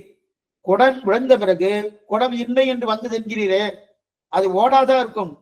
முன்னாடி மண்ணாக இருந்து பின்னாடி ஓடா இருக்கு இருக்குன்னு சுலமா சொல்றதை விட்டுட்டு கருத்துக்கு முன்னாடி இது இருந்தது, கருத்துக்கு பின்னாடி இருந்தது இப்ப சொல்ல வேண்டிய அவசியமே இல்லையே. இதனால் அபாவம் தேவையில்லை, இது பிரத்யக்ஷம். இந்த மண் இருக்கும் போது குடம் இல்லை, குடம் வந்ததுக்கு அப்புறம் குடம் மண்ணான தன்மை குடமாக மாறியது, அவ்வளவுதான். தவிர இது பிரத்யக்ஷத்துல தெரியறது நேரே மண் தெரியறது. இது எல்லாம் இல்லையே இல்லையே அதையெல்லாம் புதியதாக கல்பித்துக் கொண்டு இல்லைன்னு சொல்லமான அவசியம் கிடையாது, அவசியமே இல்லையே. இது அந்யோன்ய பாவம் அப்படின்னு அறிஞ்சிடா. அப்ப மாட்டினிடத்தில் ஆடி இன்மை இருக்கு என்று சொல்லாதே. ஆடி இன்மை மாட்டினத்தில் ஆட்டின் தன்மை இல்லைன்னு சொல்ல அப்படி சொல்லாது. மாடு என்பது இருக்கு அப்படின்னு சொல்லு. இது மாட்டின் தன்மை இருக்குன்னு சொல்லு. மாட்டினத்தில் ஆட்டின் தன்மை இல்லை அப்படின்னா ஒவ்வொன்றும் சொல்லி என்னைக்கு முடியாது, முடியவே முடியாது. ஆக ஆடு என்பது இல்லை. ஆக இப்ப ஆடு இல்லை உண்மை தானேன்னா நான் மாடு என்று கிரகிக்கும் போதே ஆடு இல்லைன்னு ஆயிடுது. இப்ப நமக்கு என்ன தோணுனா சுவாமி அவர் சொல்றது சரியா தானே இருக்கும். அவர் என்ன சொன்னார்? மாட்டை பார்த்து இது ஆடு இல்லைன்னு சொன்னார். வாஸ்து தானே, அது உண்மைதான், அது இல்லைன்னு சொல்லல. அப்ப அது மாடுன்னு நான் புரிஞ்சுக்கணும் போனோம். நான் மாடுன்னு பார்த்த உடனே ஆடு இல்லைன்னு எனக்கு மனசுல தன்னடியே புரியுறது, சொல்ல வேண்டிய அவசியமே இல்லையே. மாட்டின் தன்மை என் மனசுல வந்துருத்துனாலே இது ஆடு இல்லைன்னு நான் புரிஞ்சுக்குவேன். அது தனியா சொல்ல வேண்டிய அவசியமே கிடையாது. இதுதான் பிரத்யட்சம் சொல்லுது, அதனால தனியா சொல்ல வேண்டிய அவசியம் கிடையாது. அப்ப ஆடு இல்லைன்னு உண்மைதானே, மாடு என்று கிரகிக்கும் போது ஆடு இல்லைன்னு ஆடு இருக்கு, அதனால அது நீ சொல்ல வேண்டாம். கடைசியா அத்தியந்த அபாவம். இந்த பூமியில் குடமில்லை, இந்த பூமியின் சுபாவம். அதாவது பூமி என்பது குடம் இல்லையே, இந்த பூமி குடம் இல்லாமையோடு கூடியிருக்கும் என்றால் அப்ப இந்த பூமி எதனோடு கூடியிருக்கிறது எல்லாத்தையும் சொல்லணும். இந்த பூமி குடம், இந்த இடத்துல குடம் இருந்தது எடுத்துட்டேன், இப்ப இந்த பூமியில குடம் இல்லை. இந்த பூமி குடம் இல்லாமையோடு கூடியிருக்கு அப்படின்னா இந்த பூமியோடு எதெல்லாம் கூடலையோ அதெல்லாம் சொல்லணும், அதெல்லாத்தையும் சொல்லணும். அப்படி சொல்லிருந்தா பெரிய புஸ்தகமா போடணும். அதனால இதுதான் அப்படி அப்படி சொல்ல முடியாது. அதனால் அபாவம் தனித்து சொல்ல தேவையில்லை என்கிறார். ஆக மாடு என்பது பிரத்யட்சத்திலும் ஆடு என்பது பிரத்யட்சத்திலும் சேர்ந்தாகுது. பிரத்யட்சம் பார்த்தா ஆடு தெரியாது, பிரத்யட்சம் பார்த்தா மாடு தெரியாது, சேர்ந்தாகுது. ஆகவே கர்ம சாமானிய விசேஷ சமவாய அபாவம் இந்த ஐந்தும் தனித்து சொல்ல வேண்டிய அவசியம் இல்லை. அஞ்சு முடிச்சிட்டார். தனித்து சொல்ல வேண்டிய அவசியம் இல்லை அப்படின்னாரு. இப்ப இரண்டையும் பிரிச்சாலே போறோம். வஸ்துவை பார்த்தாலே பிரத்யட்சமா பார்த்தாலே தெரியுது. இப்ப காலட்சேபம் நடந்துருக்கு, இன்னார் காலட்சேபம் பண்றாருன்னு தெரியுது. சுவாமி இன்னார் காலட்சேபம் வந்த உடனே சுவாமி இன்னார் பண்ணல அந்தந்த சுவாமிய பேரை சொல்லி அவர் பண்ணல. யார் சுவாமி பண்றார்? அவர் பண்ணலன்னா அப்ப கிட்டத்தட்ட பெரிய புஸ்தகம் இல்ல, சொல்லிட்டே பகிர்ந்தே இருக்கின்றார். இருக்கிற லோகத்துல இருக்கிற காலட்சேப அதிகார பேர்லாம் சொல்லிட்டே இருக்கும். தேவையில்லை. ஆக 5 விஷயங்கள், கர்மா என்ன, சாமானியம் என்ன, விசேஷம் என்ன, சமவாயம் என்ன, அபாவம் என்ன, இந்த 5ம் தனித்து சொல்ல வேண்டிய அவசியம் இல்லை. அப்ப இரண்டாவது பிரித்தாலே போறோம், திரவியம் அத்ரவியம். அப்ப பிரமேயத்தை ரெண்டா பிரிச்சார். பிரமேயத்தை ரெண்டா பிரிச்சதுக்கு அப்புறம் உடனே வைசேஷிக நையாயிகன் வந்து குறுக்க வந்து 7ஆ இருக்குன்னு சொல்ல 7 கிடையாது, மிச்சம் இருக்கக்கூடிய 5ஐ அந்த 2க்குள்ளேயே சேர்க்கலான்னு சேர்த்தாச்சு. அப்ப 2 தான், இதோட முடிஞ்சது. இனிமே திரவியம் என்றால் எது என்று பார்க்கணும். இனிமே திரவியம் என்றால் திரவியம்னா எது? ஏற்கனவே பார்த்துமே சொன்னேன், சுமாரா பார்த்தோம். திரவியம்னா எதுன்னா, திரவியம் என்றால் உபாதானம். திரவியம் என்றால் உபாதானம். அப்படின்னா பல அவஸ்தைகளை அடையும், பல நிலைகளை மாறுதல்கள் அடையக்கூடிய விதம், அதுதான் உபாதானம். உபாதானம் சிருஷ்டிக்கு 3 காரணங்கள் உண்டு. உபாதான காரணம், நிமித்த காரணம், சககாரி காரணம். பலவித மாறுபாடுகளை அடையதான் உபாதானம் வேறு. நிமித்தம்னா புரியத்துக்காக எடுத்துட்டேன், அதையும் சேர்த்தே சொல்லிடு. இப்ப ஒரு குடம் பண்றதுக்கு 3 காரணங்கள் தேவை. உபாதான காரணம் வேணும், நிமித்த காரணம் வேணும், சககாரி காரணம் வேணும். உபாதானம்னா என்ன தெரியுமா? அந்த குடத்தை பண்ணுவதற்குண்டானவர்களே மண், ரா மெட்டீரியல், மண் முதலான மெட்டீரியல்ஸ் இருக்கு இல்லையா, அதான் உபாதானம் பேரு. சககாரி என்னன்னா, அந்த குடத்தை பண்ணுவதற்கு உதவி புரிவதும் தண்டு, தறி, சக்கரம், இதுக்கு சககாரின்னு பேரு. நிமித்தம்னா என்ன தெரியுமா? அந்த குடத்தை யார் பண்ணுவா? கொயவன் பண்றானோ, கொயவனுக்கு நிமித்த காரணம் பேரு. அப்ப இந்த மண்ணுதான் மாறுதல் அடைந்து குடமா இல்லையா? மண் தான் மாறுதல் அடைந்து, அதான் உபாதானம் சொல்றாங்க. உபாதானம் மாறுதல் அடைகிறது உபாதானம் சொல்றியா? ஆக உபாதானம் தான் மண்ணு. அந்த மண் மாறுதல் உட்பட்டது. இது தசாவிசேஷத்தை பிறப்பிக்கும், அதுதான் உபாதானம். உபாதானம் திரவியம் என்னாலே குணத்திற்கு ஆசிரியமா இருக்கும். ஓர் திரவியத்துக்கு குணம் ஆசிரியம். ஆக திரவியத்துக்கு 2 அடையாளம். திரவியம் என்றாலே மாறுதலுக்கு உட்படும், எப்போது வெவ்வேறு தசைகளை அடையும், இதுதான் திரவியம். திரவியம் என்னது? மாறுதலுக்கு உட்படும், வெவ்வேறு தசைகள் அடையும். அதாவது குறைந்தது இருப்பிடமாக இருக்கும், ஒரு குணத்துக்கு இருப்பிடமா இருக்கும். ஒரு குணம் இருக்கு இல்லையா, அந்த குணத்துக்கு இருப்பிடமா இருக்கும். பச்சை குடம், இதில் பச்சை என்பது குணம். கொஞ்சம் புரிஞ்சுக்கோங்க. பச்சை குடம்னு சொன்ன இதுல மண் குடம் பச்சையா இருக்கும், அது கலர் போடுறாலும் இந்த மண்ணே அந்த மாதிரி பச்சையா இருக்கும், பச்சை குடம். இது பச்சை என்பது என்னது? குணம். இந்த வர்ணம் குணத்தை ஆசிரித்திருக்கும். குணம் திரவியம். ஒரு குணம் திரவியத்தை ஆசிரியிக்காமல் நிற்காது.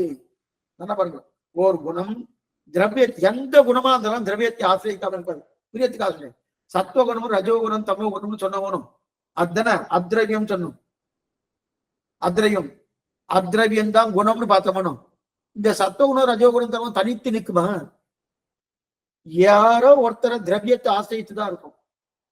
அது மனுஷனையோ அல்லது மாட்டையோ மிருகத்தையோ யாரையோ ஒருத்தர் ஆசிரித்துதான் இருக்கும். ஆசிரித்தனா அதன் ஆசிரியிக்காம நிற்காது. இப்ப ஒருத்தர் கோபக்காரர் கிடையாது, கோபத்தை தனியா கொடுன்னு சொன்னா தர முடியாது. அவர் அபாரமான கோப சுவாமம் இருக்கு. அப்படி இப்ப கோபக்கார போய் நீ பேசிட்டு இருக்க, அப்படியா சுவாமி, அந்த கோபத்தை கொஞ்சம் பிரிச்சு கொடுங்க, பிரிக்க முடியாது. அந்த கோபம் என்பது ஒரு திரவியமான மனுஷனை ஆசிரியிச்சுதான் இருக்கும். அதே போல ஒரு குணம் என்பது திரவியத்தை ஆசிரியிக்காமல் நிற்காது. நல்லா புரிஞ்சுக்கணும். அப்ப இப்ப அத்ரவியம் என்று குணத்தை சொன்னோம். திரவியம் என்று மாறுபாட்டுக்குட்பட்டு இருக்கக்கூடியதை திரவியம்னு சொன்னோம். இப்ப அத்ரவியம் என்பது திரவியத்தினுடைய ஆசிரியிக்காமல் நிற்கவே நிற்காது. அத்ரவியம் தனித்து இருக்கிற அத்ரவியம் குணம். குணம் பார்த்தோம்னோ அப்ப இப்ப காருண்யம்னு இருக்கு. அந்த காருண்யம் என்பது ஒரு மனுஷனை ஆசிரியத்துதான் இருப்பதற. அப்ப குணத்துக்கு ஆசிரியமா இருப்பது என்பது இரண்டாவது அடையாளம். நல்லா பார்த்துக்கோ, குணத்துக்கு ஆசிரியமா இருப்பது இரண்டாவது. முதல் அடையாளம் திரவியம், உபாதானமா இருக்கும். திரவியம்னா என்னது? உபாதானமா இருக்கும், மாறுபாட்டுக்கு உட்பட்டு இருக்குது என்ன. ஆனா அந்த திரவியமே இரண்டாவது என்ன இருக்கும்? அந்த குணத்துக்கு ஆசிரியமா இருக்கும். ஏதோ ஒரு குணம், அந்த குணம் இது இருப்பிடமாக இருக்கும். அந்த குணம் இந்த திரவியத்துல தங்கும்படியான ஒரு நிலையிலே இந்த திரவியம் இருக்கும். இது ரெண்டு அடையாளம் உண்டு. முதல் அடையாளம் திரவியம் உபாதானம், மாறுபாட்டுப்பட்டது. இரண்டாவது அடையாளம் குணத்துக்கு ஆசிரியமா இருக்கும். இப்ப அந்த திரவியங்களை ஆறாக பிரிக்கிறோம். மறுபடியும் சொல்லி பிரிக்கிறார்கள். மண் கட்டி ரூபமாகிறது.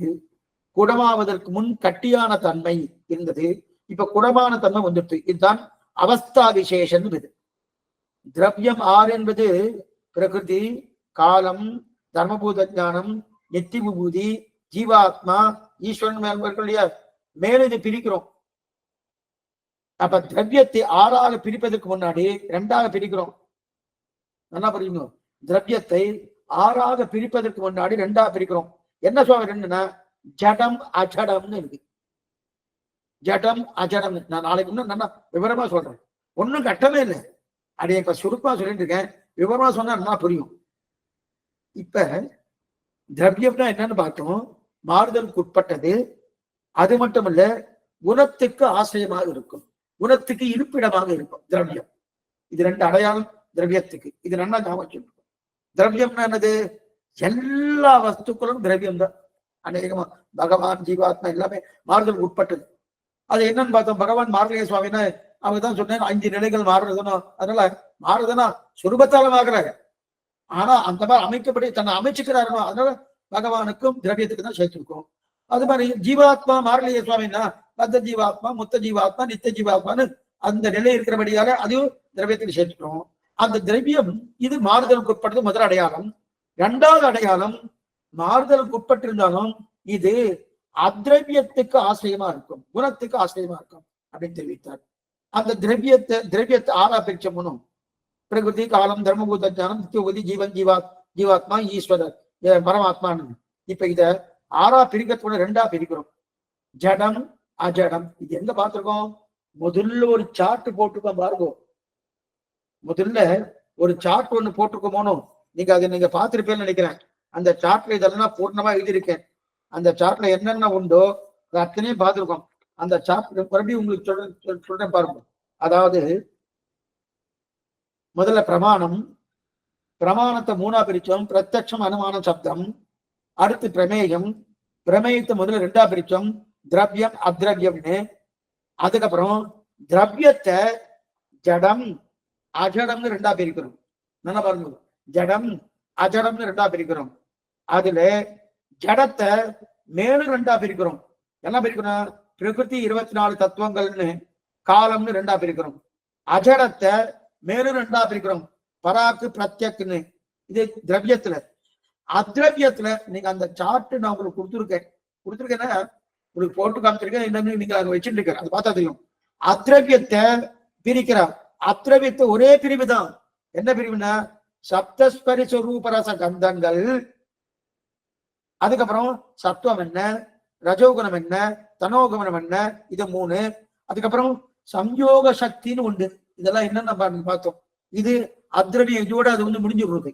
இனிமே அத்ரவியத்தை பிரிப்பதற்கு எதுவுமே வாய்ப்பே கிடையாது.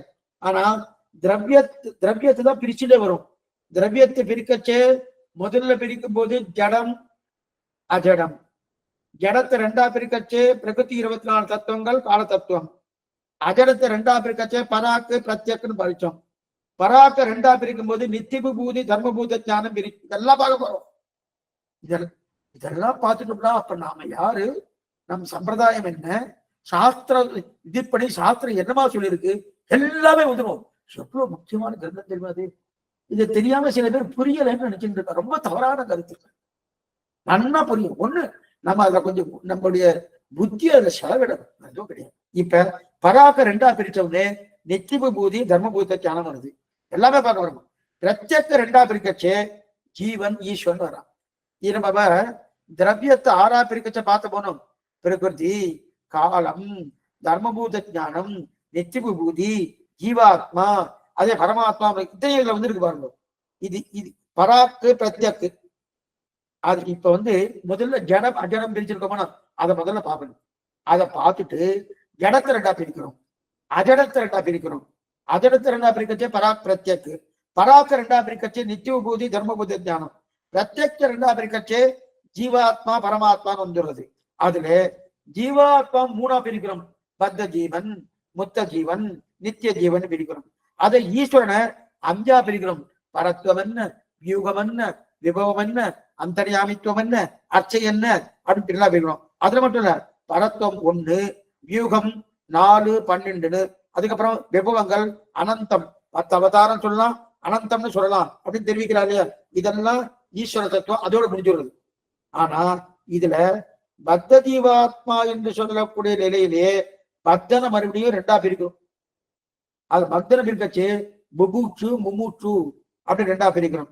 அதுல புபூட்சுவை புபூட்சுன போஜனத்துல இச்சை இருக்கணும், புபூட்சுன்னு புபூத்து ரெண்டா பிரிக்கச்சே அர்த்த காம பரன் தர்ம காம பரன் இருக்கு. அதே அதுல தர்ம காம பரனை ரெண்டா பிரிக்கச்சே தேவதாந்திர பரன் பகவத் பரன் வந்துடுறது. இந்த பக்கம் மும்மூச்சுவை ரெண்டா பிரிக்கச்சே கைவல்யார்த்தி பரமோகாட்சி அப்படின்னு வந்துடுறது மும்மூச்சுவ. அதுல கைவல்யார்த்தியை தள்ளிட்டு பரமோகாட்சியை ரெண்டா பிரிக்கச்சே பக்தன், பக்தன் இல்ல பக்தன், பக்தன் பிரபன்னன்னு 2 வந்துடுறது. அந்த பிரபன்னன் ரெண்டா பிரிக்கச்சே ஏகாந்தி பரமைகாந்தின்னு வந்துடுறது. மறுபடியும் பரமைகாந்தி ரெண்டா பிரிக்கச்சே திருப்தன் ஆர்த்தன். இது வரைக்கும் பார்ப்போம். இது வரைக்கும் அப்பன்னா நம்ம இது, ஆனா இதெல்லாம் 10 அவதாரங்கள் தான். 10 அவதாரங்கள் என்னன்னு பார்த்துட்டோம் நம்ம. அந்த 10 அவதாரம் என்ன? பிரமாணங்கள் 3, பிரமேயம் 7ன்னு பார்த்தோம். பிரமேயம் 7 என்னென்ன சுவாமி? திரவியம், அத்ரவியம், அதெல்லாம் பிரகிருதி, காலம், தர்மபூத ஞானம், அதே போல நித்திய விபூதி, ஜீவாத்மா, ஈஸ்வரன். இத அதுக்குள்ள பிரிக்கிறார். அப்ப முதல்ல திரவியத்தை பிரிக்கிறாரோ, அந்த திரவியத்தை பிரிக்கச்சே ஜடம் அஜடம் பிரிக்கிறார். இதுல ஜடம் என்று 1, அஜடம் 1. இதுல அஜடம்னா தானே பிரகாசிக்கும், ஜடம்னா தானே பிரகாசிக்காது. ரொம்ப நன்னா. இதுவே ஒண்ணு கஷ்டமே இல்லை, இதுவே கஷ்டமே இல்லை. ஜடம்னா தானே பிரகாசிக்கும், அஜடம் அஜடம்னா சாரி தவறா சொல்லிருக்கேன். அஜடம் என்பது தானே பிரகாசிக்கும், ஜடம்னா தானே பிரகாசிக்காது. அப்ப இது இத்தனை என்ன? திரவியத்துக்குள்ளே பிரிவு, திரவியத்துக்குள்ளே பிரிவு. ஆக பிரமாணம், பிரமேயம், பிரமேயத்தில் திரவியம், பிரமேயத்தில் அத்ரவியம், திரவியத்தில் ஜடம் அஜடம். பாருங்க, இதில் ஜடத்தில் 2 வகை, அஜடத்தில் 4, அஜடத்தில் 4 எடுத்திருக்கா இல்லையா? அப்ப அந்த 4 வகையில் எடுத்திருக்கா இல்லையா? இப்ப ஜடத்தில் 2 தெரியுது, பிரகிருதி காலம். ஜடத்தில் 2, அந்த அட்டவணையை பாருங்க. ஜடத்தில் 2 என்னது? பிரகிருதி காலம் என்று சொல்லக்கூடியது ஜகத்தில் 2 வகை. மற்ற 4ம் அஜடம். அப்ப ஏன்னா இந்த 4ம் தானே பிரகாசிக்கும். சுத்த சத்துவம் தான் நித்திய விபூதி. அஜடம் சுத்த சத்துவம், நித்திய விபூதி தானே பிரகாசிக்கும். நம் தர்மபூத ஞானம் ரொம்ப முக்கியமானது. அது தெரிஞ்சுதான் தெரியும். இப்ப நாம எப்படி நம்ம பேசுறோம், நம்ம எப்படி காலட்சேபம் கேட்கிறோம், எப்படி நம்ம புரிஞ்சுக்கிறோம்ன்றது ஆத்மாவுக்கு தான் ஞானம். ஞானம் ஆத்மா கண்ணிலே படலையே சுவாமி. ஆனா எனக்கு எல்லாம் தெரியுது. என்னமா தெரியுதுன்னா அதான் தர்மபூத ஞானம். அப்ப தர்மபூத ஞானம் தானே பிரகாசிக்கும். ஜீவாத்மா தானே பிரகாசிப்பார், பரமாத்மா தானே பிரகாசிப்பார். இந்த நாளும் அஜடம். நல்லா புரியுதா? இப்ப அஜடத்துல இருந்து பராக்கு பிரத்யக் இரண்டா எடுத்துட்டு, பராக்குல தான் நித்திய விபூதி தர்மபூத ஞானம், பிரத்யக்ல தான் ஜீவாத்மா பகவான் ஈஸ்வரன். இந்த நாளுமே தானே பிரகாசிக்கும், தானே பிரகாசிக்கும் இல்லையா அப்படின்னு தெரிவிக்கிறார். இதுக்கு மேல பரமாத்மா. ஆனால் பிரகிருதி தானே பிரகாசிக்காது. இந்த பூமன் பிரகிருதி இருக்கு இல்லையா, இது தானே பிரகாசிக்காது. சரி சுவாமி, அதே போல மேஜை, சரீரம், காலம், இது தானே பிரகாசிக்காது. இப்ப கடிகாரம் இருக்கு இல்லையா, காத்தில பிரகாசிக்கிறது சுவாமி. அதுல ஏதோ பச்சையா ஒண்ணு தெரியறதோ அதெல்லாம் பிரகாசிக்கிறது இல்லையா. அதுல ஒரு எண்ணிக்கை இருக்கு, 1 2 3 4 5 போட்டுக்க இல்லையா. அந்த எண்ணிக்கையில் ஒரு ரசாயனம் தடவி இருக்கா, தடவி இருக்கிறபடியால் அது பிரசாந்த் ராத்திரி தெரியறதே தவிர அது தானே பிரகாசம்னா பிரகாசிக்காது அப்படின்னு தெரிவிக்கிறார். இது ரொம்ப ஆச்சரியமான விஷயங்கள். நாளை நல்ல ரொம்ப அனுபவத்தை கொடுக்க போறது. அவசியம் வரும்படி பிரார்த்திக்கிறேன். நாளை தினம் சாயங்காலம் 5 மணிக்கு இதே யதீந்திர மத தீபிகா உண்டு. கார்த்தால இதே பிரகாரம் 10 மணிக்கு நம்முடைய பாகவதம், ஸ்ரீமத் பாகவதம் ஆனம் அதை வாசிக்கணும். 10 மணிக்கு அவசியம் வரும்படி பிரார்த்திக்கிறேன். இப்ப ஏதாவது சந்தேகம் தான் அவசியம் கேட்கணும் பிரார்த்திக்கிறேன். இன்னொரு நிறைய பேர் அழிச்சுட்டு வரலாம். ஏன்னா இந்த விஷயங்கள் நம்ம என்னதான் நம்ம பின்னாடி அந்த ரெக்கார்டிங்க போட்டு கேட்டா கூட பிரத்யட்சமா கேட்கக்கூடிய ஒரு நிலையில் அது புரிவதற்கு சிரமமா தான் இருக்கும். கேட்டுட்டு பிரத்யட்சமா கேட்டுட்டு அதுக்கப்புறம் அதை கேட்டோம்னா ஓரளவுக்கு நல்லா போயிடும். அதனால அத்தனை பேருக்கு பிரார்த்திக்கிறேன். அவசியம் தெரிஞ்சுக்கணும். தெரிஞ்சுட்டா என்ன சுவாமினா, எங்க எதிராதர் இன்னர்களுக்கு எண்டு விளக்காக சதிராக வாழ்ந்திடுவார் தான், அவ்வளவுதான் சொல்லுவேன். அவசியம் வரணும். ஆழ்வாரம் பிறவனாஜியத்து விளேசனம், ஆச்சாரியத்து விளேசனம், பாகவதாத்து விளேசனம். சந்தேகம் இருந்தால் அவசியம் கேட்கும்படி பிரார்த்தி.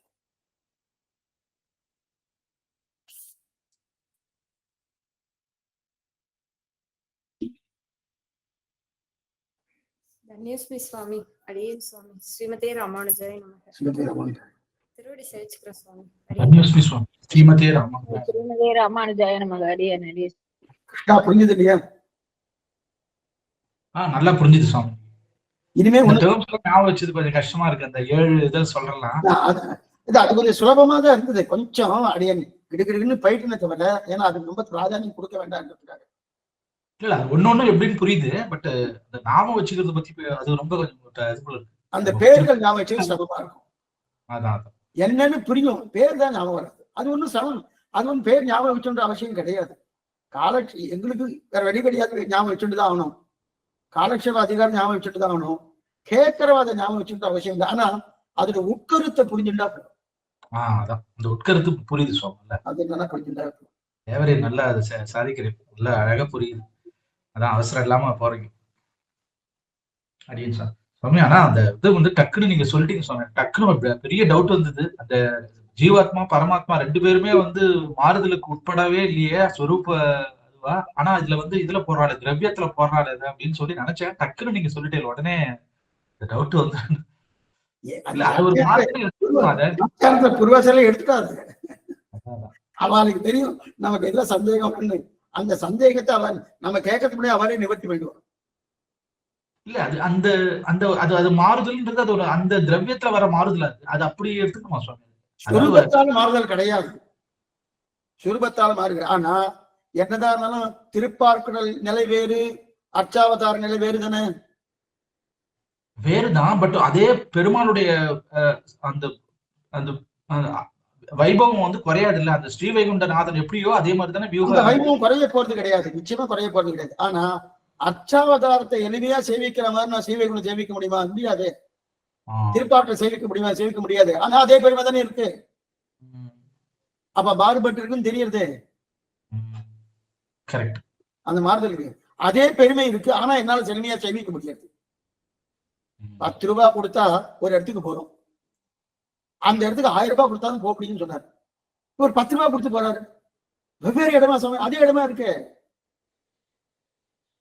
1000 ரூபாய் கொடுத்து போற மாதிரி தான் திருப்பார்க்கடல். 10 ரூபாய் கொடுத்து சேமிக்கிறோம் அர்ச்சை. 2மே ஒரே இடமா இருக்கே சுவாமி. ஒரே இடம். இந்த சினிமாக்கெல்லாம் பண்ணா ரொம்ப தூரக்க உட்கார்ந்தா காஸ்ட் அதிகமா இருக்கும், கிட்டக்க உட்கார்ந்தா காஸ்ட் குறைச்சலா இருக்கும். அந்த மாதிரி கூட இல்ல. 2 பேரும் பக்கத்துல நிக்கிறாங்க. 10 ரூபாய் கொடுத்தவன் பக்கத்துல நிக்கிறான், 1000 ரூபாய் கொடுத்தவன் பக்கத்துல நிக்கிறான். அந்த நிலைதான். அப்ப ஒரே வைபவம். ஆனா அந்த வைபவத்துக்கு நமக்கு செவிக்கும்படியான தன்மை அச்சையில் இருக்கணும், அந்த மார்பில் இருக்கணும். அந்த மாறுதல் இருக்கிறபடியாக இந்த திரவியத்தில் தான் செய்யும். அதே போல பத்த ஜீவாத்மா, நித்திய ஜீவாத்மா, முக்த ஜீவாத்மா இவரும் திரவியத்துல தான் செய்யும். அதே மாதிரி கோத்துவம் அப்படின்னு சொன்னேன். இப்ப வந்து அந்த கோக்கு ஒரு ஜீவாத்மா இருக்கு. அந்த கோத்துவம் அந்த கோத்துவம் வந்து ஸ்வரூபத்துல வருமா, ஸ்வபாவத்துல வருமா சுவாமி? அது மாறுதல் வரும். கோத்துவம் என்று சொரூபம், பசுவின் தன்மை, அதான் கோத்துவம் தன்மை. அது ஒரு ஜென்மத்துல அது பசுவா இருக்கும் போது அது பசுவின் தன்மை. ஆமா ஆமா, பசுவின் தன்மை. அது வேற ஏதாவது ஒரு கோத்துவம்னால சரீரத்தோடு சேர்ந்து இருக்கக்கூடிய தன்மை தான் பசுவின் தன்மை. வெறும் ஆத்மா மட்டும் இல்ல. மனுஷத்துவம்னா சரீரத்தோடு சேர்ந்து இருக்கக்கூடிய தன்மை, மிருகத்துவம்னா சரீரத்தோடு சேர்ந்து இருக்கக்கூடிய தன்மை. புலினா புலிக்குன்னு ஒரு ஒரு ஒரு சரீரம் இருக்கணும். அந்த சரீரம் மாட்டுக்குண்டா கிடையாது, அந்த சரீரம் குதிரைக்குண்டா கிடையாது. அதனால அதோட புஷ்பத்துவம், புஷ்பத்துக்கு உண்டான தன்மை மனம்னு சொல்லப்படாது, வாசனைன்னு சொல்லப்படாது, புஷ்பத்தன்மைன்னு சொல்லணும். புஷ்பத்தன்மை அதான் புஷ்பத்தன்மை. இப்ப ஜீவாத்மாவின் தன்மை என்ன? ஞானமயம் ஆனந்தமயம். சேஷத்துவ பாரதம் ரெண்டாம் பட்சம் என்ன? சாஸ்திரம் முதல்ல ஞானமயம் ஆனந்தமயம் தான் சொல்லியிருக்கு. சேஷத்துவம் சுவாமி ஃபர்ஸ்ட். ஆமா, சேஷத்துவம் சுவாமி ஃபர்ஸ்ட், அப்புறம் தான் ஞானம். இல்ல இல்ல இல்ல, இது வந்து சாஸ்திர வாக்கியம் பிரகாரம் ஞானம் ஆனந்தம் பிரதானம். அதுக்கப்புறம் ஞானம் ஆனந்தத்தோடு நிற்கப்படாது ஸ்ரீவைஷ்ணவா, சேஷத்துவ பாரதத்திலே பிரதானமா வச்சுட்டு போகணும். புரியுதா? சாஸ்திரத்துக்கு பதில ஜீவாத்மா தன்மை என்னன்னு கேட்டது சாஸ்திரம் என்ன சொல்லணும்? ஞானம் ஆனந்தம் தான் சொல்லணும். ஏன்னா மக்காரன் ஜீவாத்மான்னு என்ன சொல்றதுன்னா அங்க சேஷத்துவம் பிரதானமா எடுக்கல, பின்னாடிதான் எடுக்கிறாரு. ஞானமயம் மன ஞானே மன அவபோதனேன்னு தாத்து. அந்த தாத்தும்படி அந்த ஞானமயன் ஜீவாத்மா, ஆனந்தமயன் ஜீவாத்மா இருக்குது. அப்ப ஜீவாத்மாவுக்கு இருக்கக்கூடிய ஜீவாத்மத்துவம் என்று பொதுவா எடுத்தோம்னா ஞானமயன் ஆனந்தம். ஜீவாத்மாவுடைய சுரூபம் என்ன வந்துட்டுன்னா சேஷத்துவ பார்த்தது, அத்தியந்த பார்த்தது. புரியுறதா? புரியுது சுவாமி. பட் இப்ப இந்த தர்மபூத ஞானத்துக்கும் இந்த கோத்துவம் அப்படின்றது அதுதான் சுவாமி. தர்மபூத ஞானம் தான் கோத்துவமா? இல்ல இல்ல, அது வேற இது வேற. தர்மபூத ஞானம் என்பது வேறு. ஆத்மாட்டது நமக்கு வரக்கூடிய, இப்ப நான் உங்கள்கிட்ட பேசிட்டு இருக்கேன், கண்ணால பார்த்துட்டு இருக்கேன், காதால கேட்டு இருக்கேன், இதெல்லாம் தர்மபூத ஞானம். எக்ஸலண்டா இருக்கு பாருங்க. இந்த தர்மபூத ஞானம் வரச்சே உங்களுக்கு நிறைய விஷயங்கள் புலப்படும். இந்த மாதிரியா சுவாமி இது வரைக்கும் எனக்கு தெரியாம போயிட்டேன்னு தோணும். எல்லாமே ஸ்ரீபாஷத்துல இருக்கு. இப்ப ஒரு உடல் அல்லாத ஒரு ஜீவாத்மா அது மாதிரி ஒண்ணு கிடையாது. கண்டிப்பா உடல் ஒரு ஜீவாத்மா தனியா இருக்கு. அது ஒரு ஜென்மம், ஒரு சரீரம் எடுக்குது. அது கோன்னு வச்சுக்கோ, அந்த கோன்ற அந்த இது. அப்ப கோத்துவம் வந்துருது. தர்மபூத ஞானமும் அப்பதானே வருது. அதோடைய அந்த கர்மா, அதோடைய அது என்ன செய்யணுமோ அந்த ஜென்மத்துல. தர்மபூத ஞானம் என்பது ஜீவாத்மாவுக்கு பிரகாசமா இருக்கும், எல்லா ஜீவாத்மாவும் பிரகாசமா இருக்கும். அது எந்த சரீரத்துல வெளிப்படுறதோ அந்த சரீரத்தின் தன்மையாலே அவருடைய ஞானங்கள் சுருங்கும், விரியும், இதெல்லாம் பண்ணும். புரியுதா? ஒருத்தர் அம்மாத்மான விஞ்ஞானியா இருக்கார், ஒருத்தர் ஒண்ணுமில்லாத முட்டாளா இருக்கார். ரெண்டு பேரும் மனுஷன்தான். அது என்ன வசம்? அவருக்கு அபாரமான ஞானம் இருக்கு, அவருக்கு ஒண்ணுமே இல்லாம இருக்காருன்னா கர்மத்தாலே, அந்த தர்மபூத ஞானத்தாலே எடுத்துக்கொண்ட சரீரத்தினாலே அது என்ன ஆகுதுன்னா அது சுருங்கிறது விதி. சோ மனுஷத்துவம்ன்றது காமன் ரெண்டு பேருக்குமே. ஒருத்தர் விஞ்ஞானியா இருக்காரு, ஒருத்தர் முட்டாளா இருக்காரு. அது வந்து தர்மபூத ஞானம். அது மேல வரப்போறது, மேல அது வரப்போறது. எக்ஸலண்ட், ரொம்ப நன்னா இருக்கு. அதனாலதான் இது நான் செலக்ட் பண்ண ரீசன் என்ன, ஆரம்பத்துல கொஞ்சம் ட்ரை மாதிரி தெரியும். போக போக போக போக நமக்கு இத்தனை விஷயங்கள், ஏன்னா வேதாந்த விஷயங்கள் தெரிஞ்சிருந்தாலே நமக்கு என்ன ஒரு பெரிய மேற்கொண்டு 4000 திவ்ய பிரபந்த காலட்சேபத்தில் சுலபமா நம்ம கிடுகிடுன்னு போயிடலாம். சுலபமா போயிடலாம், சமமே இருக்காது. அதை விவரிக்கணும்னா அதுக்குன்னு 2 காலம் வைக்கணும். இப்ப இனிமே அது இருக்காது. நல்லா புரியுது சுவாமி. ஒரு பச்சையா ஒரு ஒரு ஒரு செடி இருக்கு, இன்னொரு செடி வந்து அது பச்சையா பூ பூக்குது, இன்னொரு செடி வந்து மஞ்சளா பூக்குது அப்படின்னா அது வந்து தர்மபுத ஞானத்தோடைய டிஃபரன்ஸ். அதனால அந்த வேறுபாடால வருது. ஆனா ரெண்டுமே பூத்துவம், அதாவது புஷ்பத்துவம், அந்த இது வந்து காமன். புஷ்பத்துவம் என்பது காமன் தான் நான் சொன்னா, அதுல தர்மபூத ஞானம் என்பது அந்த அளவு கிடையாது. அதை பிரசிப்பிக்கிற அந்த தர்மபூத ஞானம் பிரசரிப்பதற்கு உண்டான சரீரம் அதுல இல்லை. ஓகே ஓகே, நான் பூவை வச்சு சொல்லிட்டேன் எக்ஸாம்பிள். கரெக்ட். அதுக்கு மனுஷனை வைக்கலாம், மிருகத்தை வைக்கலாம். சுவாமி அந்த மாதிரி வேறுபாடு எல்லாம் வருதுன்னா அப்ப ஏதோ இருக்கணும் இல்ல, அந்த தர்மபுத ஞானத்து மாதிரி. நிச்சயமா உண்டு, அதான் மேல வரப்படுது. இப்ப கல் இருக்கு, கல் எதா பண்ணுமா? இப்ப கல்லையும் ஆத்மா இருக்கு, கல்லுக்குள்ளேயும் பரமாத்மா இருக்கா? ஏன்னா அப்ரமாத்மா தத்துவமே கிடையாது. கரெக்ட். அப்ப கல்லுக்குள்ளேயும் ஆத்மா இருக்கு, பரமாத்மா இருக்கு, அச்சித் வஸ்துவும் இருக்கு. அப்ப மனுஷனும் அதே மாதிரி தானே இருக்கான். மனுஷன் என்ன பேசுறா, அது எதுவுமே பேசலையா சுவாமி? அப்ப அதுக்குள்ள அந்த ஆத்மாவுக்கு ஞானம் இல்லையா? மேல வரப்படுது. எக்ஸலண்டா இருக்கும், ரொம்ப நல்லா இருக்கும். அதான் இன்ட்ரெஸ்டா இருக்கு சுவாமி. சுவாமி இது நீங்க எடுக்கிறதால தான் சுவாமி இன்ட்ரெஸ்டா இருக்கு. அது அவ்வளவுதான், நான் அதுக்கு மேல எதுவும் சொல்ல. ரொம்ப ஃபர்ஸ்ட் கிளாஸா இருக்கு, ஈஸியா கிரகிக்க முடியுது. ஆனா சுவாமி இது ஒரு பக்கம் வந்து வேதாந்த ஞானம், அது மூலமா நம்ம ஈஸியா கடகடன் போயிடலாம். ஸ்ரீபாஷி இனிமே படிக்க ஆரம்பிச்சா கடகடன் சேவிக்க ஆரம்பிச்சா கடகடன் போயிடலாம்ன்றது ஒரு பக்கம். என்ன தோணுது, ஆச்சாரியர் இது அப்படியே இது பண்ணிட்டு இருந்துட்டா, அவர் கொடுத்தாவே அது அது ஒரு இதுதான் போல. நம்ம வந்து கஷ்டப்பட்டு இது பண்ணி இது பண்றதை விட அவளோட அருட்பிரசாதமா வந்து வந்ததுன்னா அது எந்த நேரத்தில் கையில் வில்லோடு பிரபு தனியாக எங்கு செல்கிறார்? சுவாமி அடியன் ராமானுஜ சுவாமி. எளிமையா தேவரி நல்லா புரிய வைக்கிறீங்க சுவாமி.